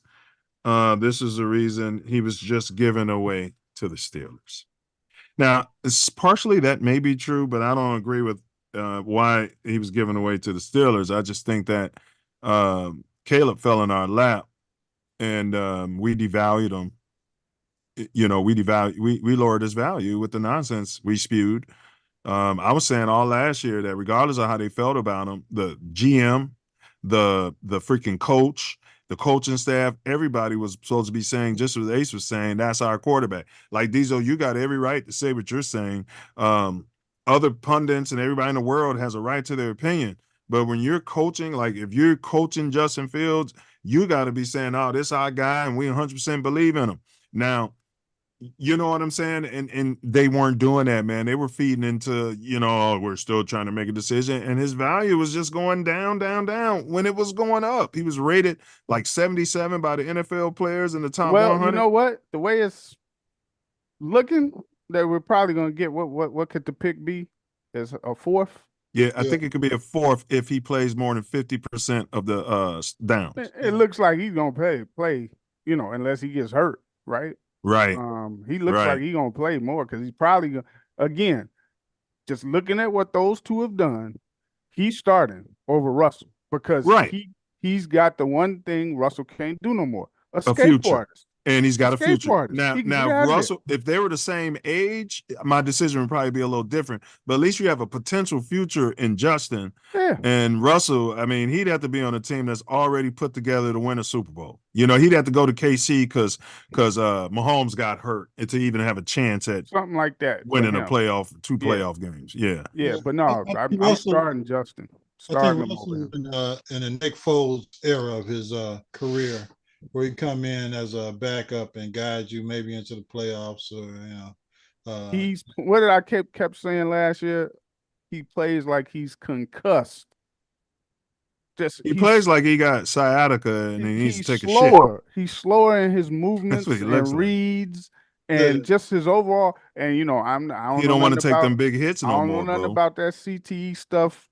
Yeah, but it's true. It's could real. that be possible early signs of dementia hits over the course of time to slow you down? Yeah, so you're just not moving like that. Yeah, and you don't want to take them hits no more. Go ahead, Ace. Yeah. And it's hard to step away from $40-50 million. I mean, if you got that money, you may as well try to get it. So I just think that the path that they were leading the national audience down on Justin was not justified when there were so many terrible quarterbacks in the NFL. And why is your attention being placed on Justin? It's not like the Bears had really an alternative last year. Man. Unless you wanted to bring it wasn't like we had a great squad and we was deep and we had a great coach and a great offensive coordinator and this guy was still, it was none of that. And as you get, keep it to you. You're getting to where we are. What was the statistical basis of these guys, what they were spewing? Because what Jennings, I think that was his name, has been saying the whole time is something I've heard they say is that Justin had been improving. Like they've been talking about it's the same stuff and it's, but he was still improving overall as the team got better. He was getting better. So were they giving any statistical basis? They were talking about wins and losses. That's what they kept talking about. That's all they talked about, because as far as his numbers were concerned, even in that clip, they were saying he wasn't that far behind Jalen Hurts, who had much more talent to work with, during the season last year.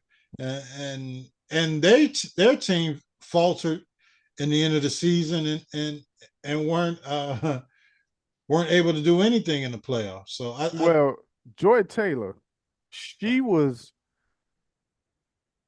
kind of on his bandwagon for a hot second.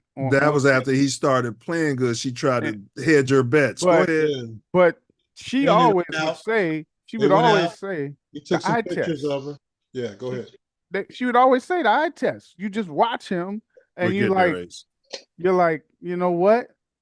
This ain't it. And you go back to the year before when you had a chance to draft number one and you don't draft, you try to build a team and you see a CJ Stroud come out of that draft. And then you're like, what were you guys looking at? Right. Yeah. So it makes it even more. Yeah, but then they've been comparing Justin to like a rookie season that never happened before. They've been comparing him to Aaron Rodgers and fucking. They be talking about Pat Mahomes, bro. Yeah. You can't go around comparing guards to Michael Jordan, bro. Like, you know what I'm saying? Yeah, but I think everything with Fields comes back to passing the football, which is his biggest. And again, so you don't think it's reading defense? Yeah. What's his biggest knock? Go ahead. You had a list. What you hate most about his game? His game. Consistent accuracy on passes. Inconsistency with passing. Yeah, he's not consistent enough. Okay. And then the second thing would probably be reading defense. You know what? I don't know if is it reading if you can see if a guy's open and you see him but you don't throw it. So I don't know if that's really reading. I see what you're saying. I don't know if that's reading because you know what I mean. It's not like he was throwing it into somebody who was covered. He had in the game yesterday. There was a guy wide open and he was looking right at him and didn't fucking throw it. Yeah, there was a safety there, but he could. A lot of times the short, the guys that you check downs when you don't see the other. He don't like throwing to them for some reason. He threw it to him so late. Yeah. It's like, man, if you're gonna throw it to him, hit it to him. And that's what Caleb does. He get it right out in that rhythm. And he does it within rhythm. Yeah. But that's not his strength throwing the Caleb played like me at Drop Dead Gorgeous Ray School. I just wasn't doing like go Royals. You know what I mean? I wasn't doing that. I wasn't wearing halter tops and paint my nails. Actually, I painted my pinky. We had a little clique. We was the Rude Boys. We painted that red, and then some of them painted it black. That red and black. We was the Rude Boys. You know what I'm saying? The same color as Wyatt's lips on his neck. Big ups to Joey White. Big ups to Joey. Yeah, he's got but then I think he said they're his mom's lips, bro. So we gotta get up off of him. You know what I mean? Yeah. Allegedly, yeah. Allegedly. I think Justin's one of his main faults is like play anticipation, and I won't say he don't know the playbook, but a special quarterback knows the ins and outs of the playbook and knows which Caleb is doing. Caleb knows everything about it. And wants to know everything about it. Go ahead, Ace. But once that quarterback sees the defense, he can read what may be open and once he's going through his progressions, he knows how to throw a particular player open or anticipate who's going to be open. And like when Caleb said they showed me zone, and then I saw it was at the week one at the preseason. I saw it was cover 3. Yeah, I ain't never really heard Justin saying that. I don't think Justin has that yet. No, you're right. That he doesn't throw with anticipation. Saying he's on the spectrum? No, I'm just saying that player. What's his name does when he goes through his progression. If that player is open, throw it to him. Or if he goes through his progression and that guy just standing there wide open, he can probably get it to him. But he's not going to throw that guy open. No. He's not going to anticipate that guy being open in this particular defense. But he would do it for guys who he trusted, like what's his name? It's Jay Cutler. What's our receiver's name? The star. Jay Cutler. I remember I used to complain about DJ. Cutler not throwing with anticipation. Yeah, Cutler would do that. He would just wait and see you open and try to fire it there. And his body language sucked. I wouldn't have wanted to play for a Cutler. It's Jay Cutler. Great podcaster though. Bilbo does throw with anticipation. He just don't have. But according to Wordsworth, his arm is jellyfish. It's gotten stronger since. No, it ain't as bad as he be making it out to be. He's gotten stronger. I see him zip some balls in there in the coverage. So he's throwing better lasers than they looked last year.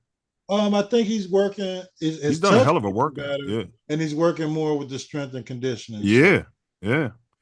All right. So how we're getting towards the end. How did the public and other analysts? What do you guys think their reaction has been to McCoy? I'm sure you guys have been in the comments and stuff like that, and Taylor's comments. Like, what is it, man? Like, it seems like Justin Fields is just clickbait, bro.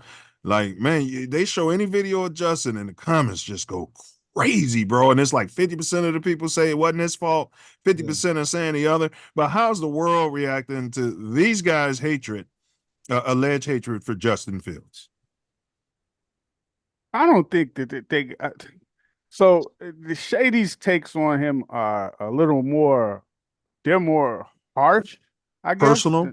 It seems personal, but go ahead. I don't think it's personal. I just think he's like, man, he's been like, I'm done with him. No, he's not the answer. He's not the answer, you know.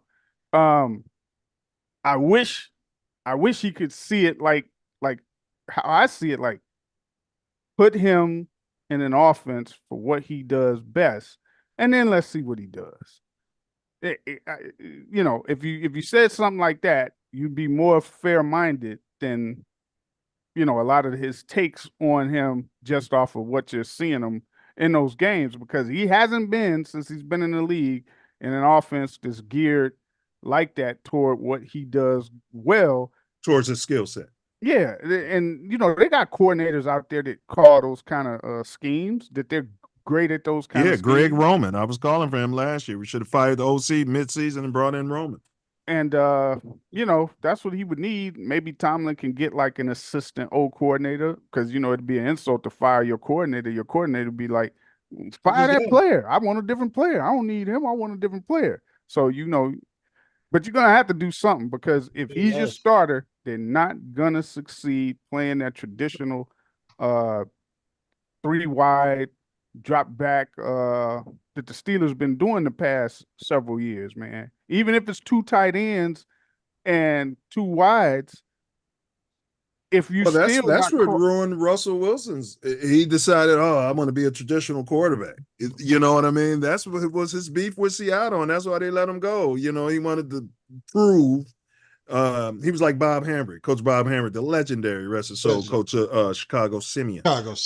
Yeah, wanted to prove to white people that we can play your way and beat you at it, as opposed to, man, doing what we do. Running you up and down the court and taking the ball from you and dunking all over you for 40 minutes of hell. Now, I want to say, before I throw it to you, Ace, I didn't give my take on Justin's games. I would like to see him, you guys, his ball control.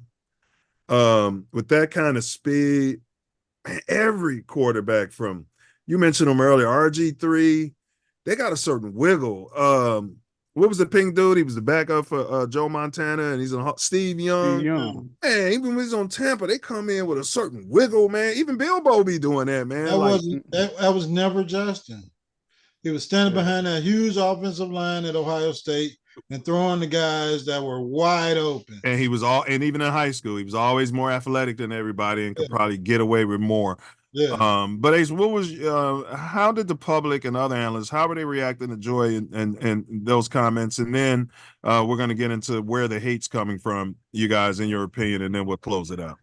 Well, I mean, it seems like it's just a montage of Bears fans that are answering the comments, or placing comments. Like half are, you know, Justin supporters, and the other half were the people that wanted Justin out of Chicago. It was actually 67% of the fans polled wanted Justin. Well, go ahead. Yeah. I mean, allegedly. But but once you have a chance to get the number 1 quarterback, as far as Caleb Williams is concerned, you know, generational. Pose one of his guy and went and got him. So, and nobody, I don't think, outside of me on our draft show on TATN last year, picked CJ Stroud to go as a #1 quarterback and have a generational year and take Wait his a team minute. to the playoffs. I know you said you would go with CJ Stroud, but you never said he was going to have a generational season. Well, I picked him as a #1 pick, and You everybody did. else picked the other guy. Yeah, but you don't try to tell us that you predicted he was going to run through the NFL. No. I'm just saying I picked him, and Yeah, he had did. a generational year. I didn't say all of that was going to happen. You did. I liked him or the other guy. I like both. I said I don't mind taking either one. Everybody went with the other guy. Everybody went That's with the true. other. I'll give you that. Said he was too damn small. Yeah, and the you situation did. he was going to sucked because they sold their souls to the devil, which turned out to be the Chicago Bears, and we're going to benefit from them. Yeah. Go ahead, Diesel. You had something to say, and then No, I was saying with Stroud and them, I was like, hey, I'd take either one of them. I didn't care. I just thought that Fields wasn't a good enough passer for what the Bears run to put the team over. And So one I thing was like, Diesel said was too, he got to the point where he's like, this past draft. Yeah. He was talking about all those quarterbacks are coming. So I don't even think he was so sold on either of those two last season. yeah, He was more so, yeah. because I didn't know how many were coming out that year, but a lot of them came this year. And this draft, these dudes, I mean, they rookies, and old boy got hurt. He gonna miss the whole year. McCarthy, man. Yeah, he looked good in that first preseason game. I wanted Michael Penis. He did. That's what I wanted. We could have set kept him out Justin. because they don't want him to get hurt, even Yeah. though Yeah. he's a backup. Even though he's a backup. And he's But they all those guys from Caleb to Jaden Daniels to McCarthy before he got hurt. I like McCarthy. Penix, and there's one more. But they all look solid. If put it to you this way, if they were on your team, you'd have reason to be looking optimistic for your future. Whether they gonna be but look this year or not. who was around McCarthy. That's what I'm saying. I feel like if Justin would have came into that Minnesota team with, he'd have looked decent. And probably another top 10 receiver With veterans in the locker room, bro, showing you how to be a pro. Man, they was stripping the team and was bringing in practice squad players and free agents off the street and off the ice cream truck. But it's not even that, bro. If you look at the play that was call, at Harold's Chicken making the mouse if sauce. you seen the play calling that guy on Minnesota was doing for McCarthy, I watched that whole game.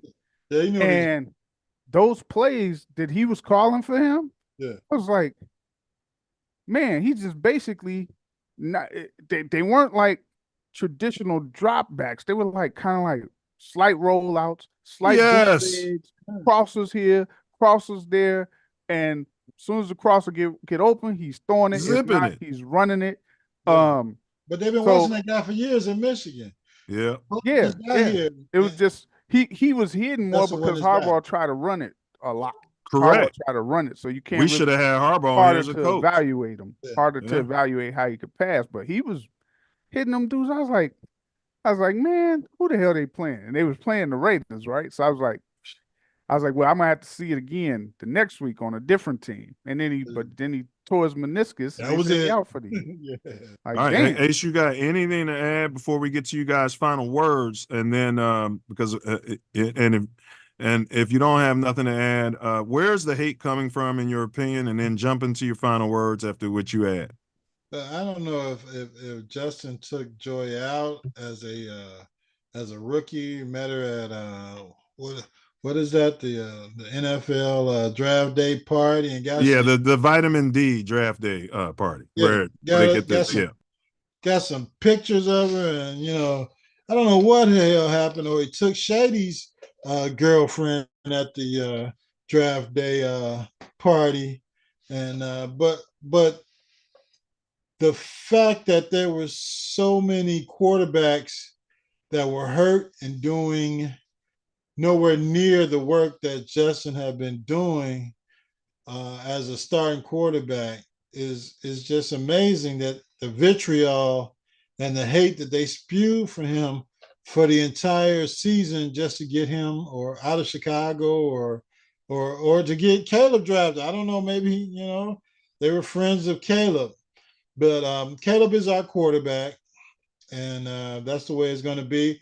They can't and they won't view this kind of hate toward Caleb during the season because everybody seems to support him, including your head coach now, who's stated that Caleb had a professional day yesterday in a preseason game, and the fact that Caleb is doing well, he's learning well, he's processing the playbook, and we feel comfortable with him being out there running the offense and blah blah blah, and he's doing the slide and drill and everything we tell him to do, and we love Caleb, which is something that he would never ever utter out of his mouth for Justin Fields. Was Justin refusing to do stuff? No, I think it was just it was a corporate concept. They told Eberflus at a certain point that this guy is a good kid and we love him as a kid, as a player, as a person, as a human. But we're going after Caleb Williams. It was probably the fifth 5 games probably left in the season when they saw that Carolina was going to be the number 1 pick and we were getting their pick. Like, this guy's out of here. I mean, you don't have to support him, and you can do whatever you want to do for the end of the season. I think I'm going to retain you. We got to get rid of your offensive coordinator, but we're going to get Caleb Williams. And Caleb knew that, the Bears knew that, the coach knew that, so there was no really reason to support Justin's success. And Justin didn't know it.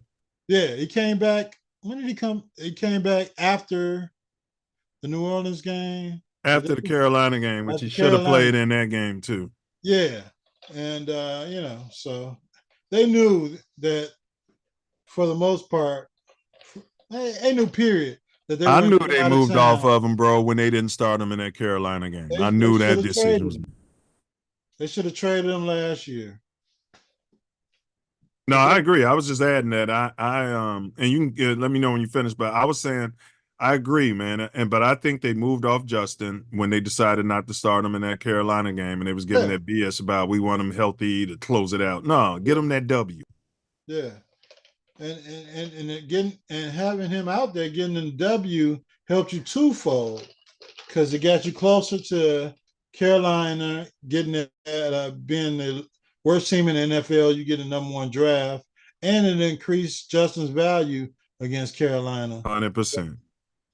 But I haven't. We were gonna bum rape Carolina. We barely won with Bilbo, man. They was about to run through Carolina, and the Bears knew it. Yeah. But that's what they needed. They were also facing the fan consensus that the fans love Justin, and that they would increase his value for the fans. Winning them home games, we want Justin. Yeah. Which it happened anyway. But you made the choice already. You were getting rid of him, and you wanted to go after Caleb with this number 1 pick you had secured from Carolina. So, which is fine because Caleb's great. Yeah, but the earlier you could have traded him and the more value you could have got for him, I wouldn't have went ahead and got it as opposed to stringing him out. Unless you were doing what Justin said you were trying to do for him, send him somewhere that he wanted to go and wanted to play for. So we had to talk to Justin personally, maybe get him on the show and like, hey, is this what happened? That you think the Bears really wanted to send you to a team that you wanted to go to as opposed to getting the highest draft pick available for you? Because plenty of teams needed a quarterback and they would have gave up whatever they needed to give up during the season in this last season to get them. Man, no, yeah, they could have kept them all season, bro. And somebody would have got hurt. Yeah, and they would have been clamoring for Justin, bro. Damn, great final words, man. And Karen, we're gonna throw it to Diesel. Where is this hate coming from? I know earlier you said you don't know, so that's fine. And then go ahead into your final words. No, so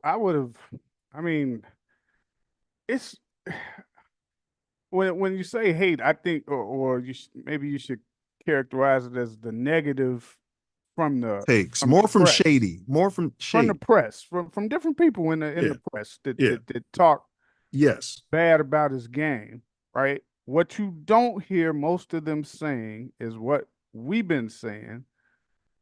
Put him in a offense that suits what he did. Now, I do hear them say that on that podcast. They'll mention uh Greg Jennings will mention it sometimes, and I even think Acho. Evo Acho. Yeah, he does. Sometimes. Yeah.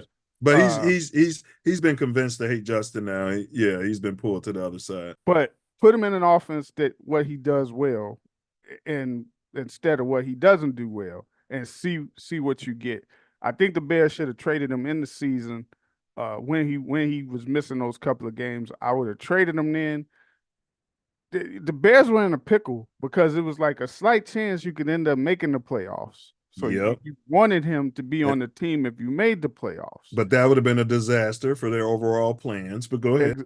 Playoffs. So I would have traded him when he was out for those couple of games. You'd probably got third. You can't trade him when he's hurt. You got to trade him second. when he comes back. You got to trade him when he's healthy. Yeah, and go from there. But you waited. I think they did look out for him, though, getting him to Pittsburgh. I think they didn't try to do him wrong and send him somewhere. They might have got one round up more guaranteed, like a fifth guaranteed at a different spot that he probably didn't want to go to. But I think it may work out where we get a fourth for him. So, not too bad. But I believe they know that the people here, most of the people here wanted him. But a lot of the people don't look into the games like we do and other people do. They'll see a highlight or something that a great play that he makes, and you're like, man, that's the guy, man, that's our guy. We drafted him, and you want him to succeed. But if you really look into it, what his struggles are, you just wasn't going to get that here based on how they want to run an offense. So what if we didn't have that number one pick? What if Carolina's pick was a 5? Do you think they still would have gone after a quarterback? If it was a 5, where did after Jaden Daniels, who was the next quarterback? Drake May. Drake May, then there was a couple wide receivers. He's talking about quarterback. Wide receiver and a tackle. Yeah, it would have been. You could have got Michael Penis. Yeah, that would have been tough because Drake Mays looked okay. He's looked Trubisky-ish to me from what I've seen of him, and they're trying to make it like it was a bit better. But from what I've seen of him, he looked Trubisky-ish.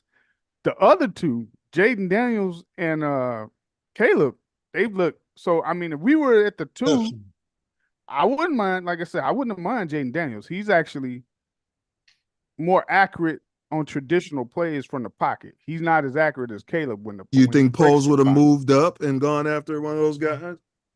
If he had, he could have moved McCarthy up. Winning what pick? 6 or 7? Yeah, we could have got him and kept Justin. Probably when I'd have got Michael Penis. However, they would have. The only way I would have kept Fields. Let's say Fields was there to the season. We made the playoffs. We made the playoffs. Lost, and we would have finished what around what would our draft? It would have been like 9 and 8. Would have got us in. So we would have been like what, the 9th or 10th pick? Yeah. No. Lower. 14th. Probably 15th. 14th. Yeah. Would Penix had still been available? Well, we'd have had the 15 and say maybe if Carolina would have had a 5 or 4. We'd have had the 15 and the 4. We could have packaged. I keep forgetting we had Carolina's pick. We had Carolina's pick. So if it wasn't the 1 or the 2. So I'm taking a quarterback with that first pick. Depending on who we got would determine if I would have kept Fields, because it may have been a quarterback that you're gonna need time. You're gonna have to give him a year. Yeah, you're gonna have to give him a year. So you could just have Justin for that year, and if Justin would have played lights out, hey, his value went up. We'd have to do some consideration, maybe an extension if he plays lights out. Or, you know what I mean? Or traded him. And got a second. Traded him, got a higher pick. Yeah. Because they definitely would have still got a quarterback. The left tackle out of Notre Dame went with the 5th pick, Joe Alt. And so now you're looking at improving your offensive line and then going in the middle of the first round with your pick, if they would have made the playoffs last year, possibly to pick up that wide receiver or another defensive players, or I couldn't have done. if I'm Penix would not have doing failed. another lineman in the first round. Well, I could. You could with the second pick if They you said chose Braxton's to. looking stronger too. So yeah. Yeah, you could have with the second pick, but that Yeah. first pick, I couldn't have went with a lineman again. No, not unless your quarterback It is worked out last year. solidified. Or defensive lineman, you could have Yeah, got but the line was just so not intact. So Right. you That's got why to you go get get you one. another lineman. No, It's a shame because that- then look who you protecting. No, you need a quarterback for 10 to 15. That It's you a- gonna get that. It's a shame that Chicago is the home of the trenches. And even in football and on the west side in Chicago and in our trenches are always so shoddy.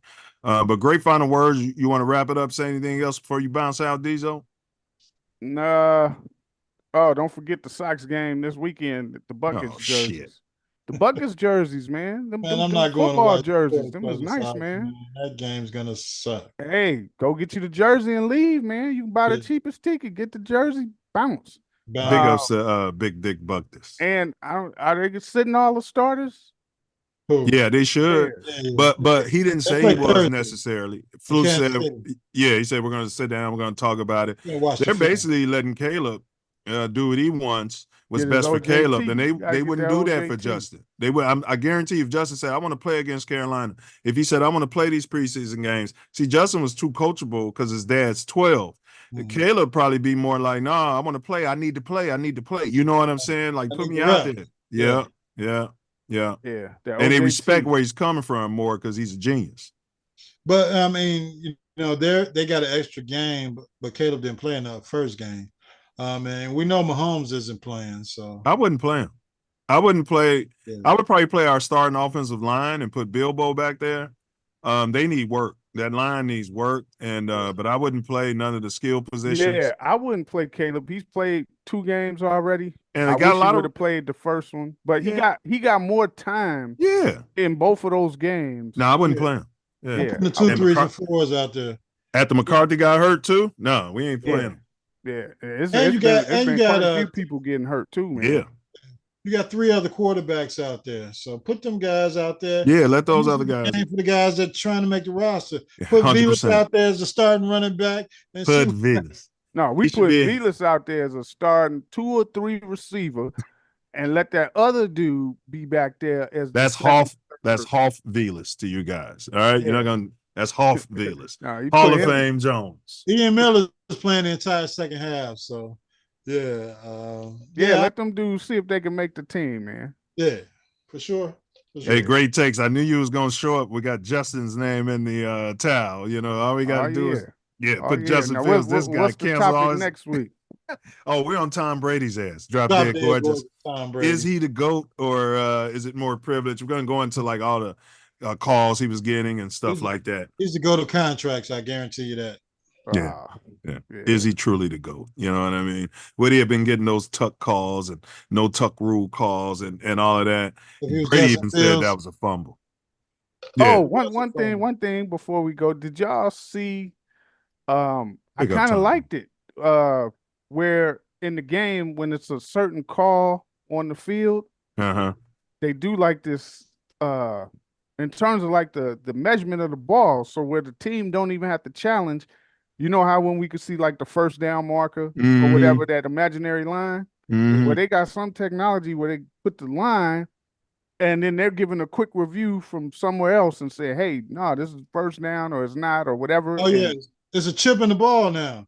yeah. A chip in the ball and then readers probably all across the Yeah, sideline. they said the yardsticks are just for the players so they can see visually where the sticks are at, but there's a chip in the ball that tells them where the hell the ball is actually was down. I seen it a couple of times in the Pittsburgh game. I like that. I was like, oh, I Where's didn't know the they had chip? that. Is the chip on the tip of the ball, and then they should have a chip on both tips? Like I don't understand.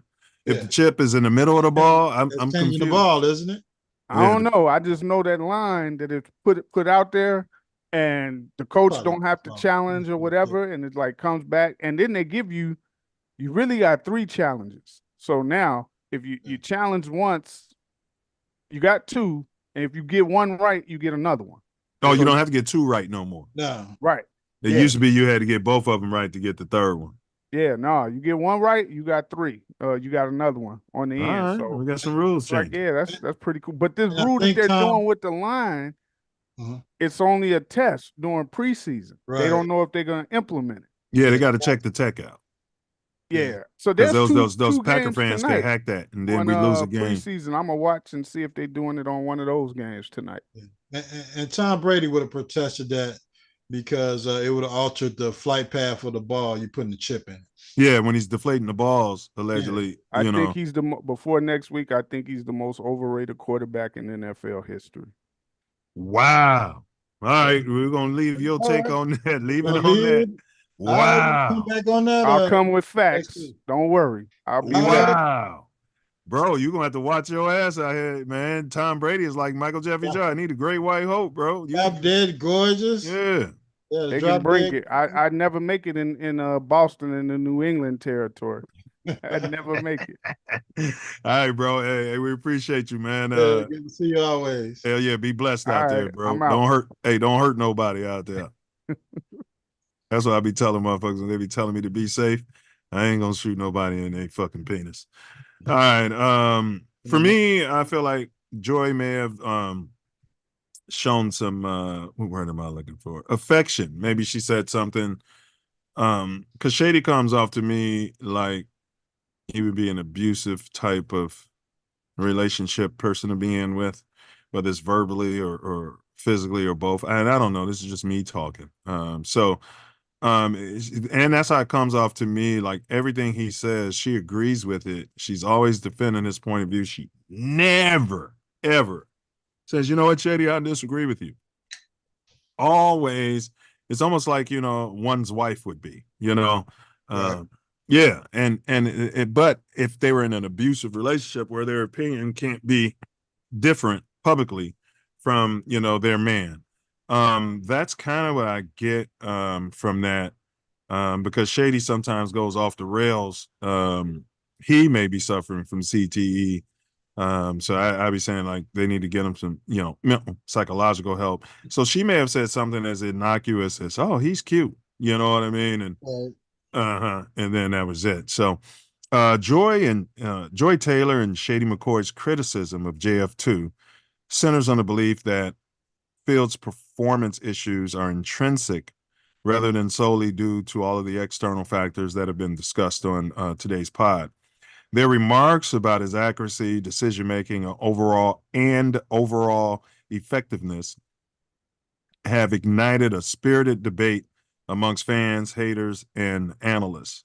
While some agree with their assessment, many argue that JF2 is still in the development phase, and has earned and deserves more time to showcase his potential. Can't help but think if he was drop dead gorgeous, allegedly blonde-haired, blue-eyed, if the takes would be different, if people would be able to see the stupidity in the coaching that he had been dealing with. You had one coach in Dick N-word Nagy, probably talking to him like he's Pat Mahomes. Well, Pat Mahomes used to Pat Mahomes. And with Pat Mahomes, I need you to get over there and do it like Pat Mahomes and change your stance to Pat Mahomes. Look at all these plays we got. Look at all these plays that have nothing to do with your skill set. And then they turned that into, it just went from there. Then he had to be Aaron Rodgers, and no one has allowed that man to be JF1, who is now JF2. So this ongoing discussion highlights the complexities of evaluating young quarterbacks in the National Football League. So I asked the chat and anyone listening later, what do you think about Justin Fields' future in the National Football League?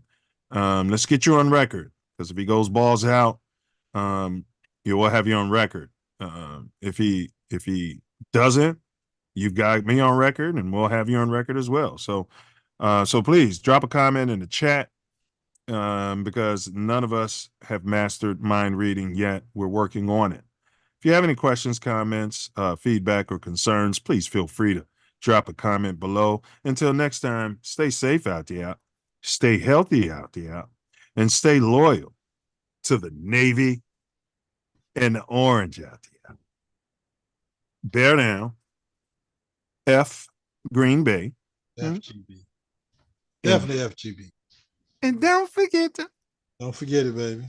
Don't forget to ring your outfit. When you pull up, if you still got your gonads, all are welcome to pull up. All races, creeds, sexual orientations, whatever. Pull up. We want to hear from you. Yeah, so next week, as we mentioned, Ace, we got Tommy Goat or Tommy Privilege. That's our topic on Mouthpiece Included next week. Okay. Yeah. Sounds good. Yeah, we're still working to build. We may have 2 potential guests we're working on for next week on the Self-Love Show. Yeah, so we'll let you know what the topic is, most freaky tick, as soon as possible. Yeah, we got to see also,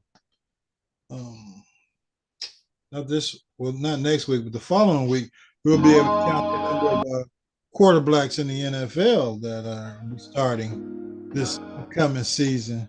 The number's growing. Keep hating. But remember, I predicted. Now the national media narrative is we gotta do something about all this money these damn quarterbacks are making, and they're paying off all the white ones right now, real quick. I told you, once all these colors come in, it's gonna be a problem. Those guys getting all the money. Yeah. We got to devalue the position. It's not the quarterback. It's a team win-loss stat. And it's a matter how many games your team wins and whether they get to the playoffs every year. Yep. Yeah. But right now, it's all about the tight end. Yeah, it's all about the tight end. All right, y'all. Karen, let's get us out of here. Co-commit. Hey, what's the guy named Drop Dead Gorgeous for KC? He's the reason. That's Kelsey. Yeah, he's the reason Drop Dead. I thought you said commit. He's the reason Drop Dead Gorgeous. He's the reason poor and stupid Pat Mahomes is considered the GOAT by many people. Yeah, he won't be able to do anything after he retires. Mouthpiece Incl. Nothing. No, he's not gonna retire right away and get a $50 million or $100 million a year contract on Fox. That's for sure. No. He's gonna retire and be Mr. Mom to Taylor Swift. That's what he's Taylor Swift. Shout out to him. They got rumors, man. They said Genshin Bunchin or whatever her name is tricking off on him. Yeah, tricking off. He didn't want to come home. I'm sure he was tricking off too. Yeah, tricking off. All right, that's what we got, y'all. So, man, next time you find yourself sliding through South Central LA, might be in Compton, Long Beach. Might be rolling down the 60s. You know what I mean? Or you might be finding yourself sliding through the Windy City. Might be on the Windy City. You might be on LSD, driving down Lakeshore Drive. You know what I mean? You know what I mean? Like, damn, is that the sun? You saw LSD. LSD. Big ups. John DuPont Dusable. The founder and discoverer of Chicago. Of course, there were people there who were already copper-colored, but you know what I mean? They were already there, but big ups to him. He's a brother. At least they upgraded the story. Yeah, they're trying to. They weren't teaching me that at Drop Dead Ray School. They were telling me about LaSalle and all types of other shit. I decided to. And then when they mentioned Dusable, nobody said he was black, and he looked like those 3 or 4 kids we let in here. We chase them home every day to make sure they live in the district. They did, bro. We saw you getting on the bus yesterday. Yeah, because fuck you. You know what I mean? You know what the fuck I'm doing after school. You want to follow me home? Come on, follow me home.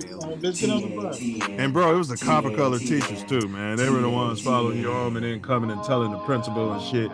Snitching. Yeah, it was copper-colored. Yeah. Shame to admit. All right. You gonna keep your job? You tell us where you going after school. Yeah, it was the copper-colored on their way to they didn't live in Hyde Park. You know what I'm saying? So they see you junking around South Shore. Wait a minute, this son bitch. You know what I mean? He's not in the district where I teach. You know what I'm saying? But you sliding through the city. Better keep your head on a swivel. Watch your six. Check your back. Watch your back. Check your blind spot. Use that blind spot assist. Things in the mirror closer than they appear. Mouthpiece included. Joe Grill. Knuckle up. And don't forget to. Don't forget it, baby. Don't ever forget it. And don't forget to. Don't ever forget it. And don't forget Mouthpiece to included. bring Every Sunday. Better guard your Brisker, grill. baby. Brisker is a dog. Mouthpiece included. Fuck this. Fuck Green Bay. FGB, baby. The world blow up. I don't even eat cheese on game Sunday. Ain't no cheese. Mouthpiece included. Karen, take us out of here, all right? Karen, get off the goddamn phone.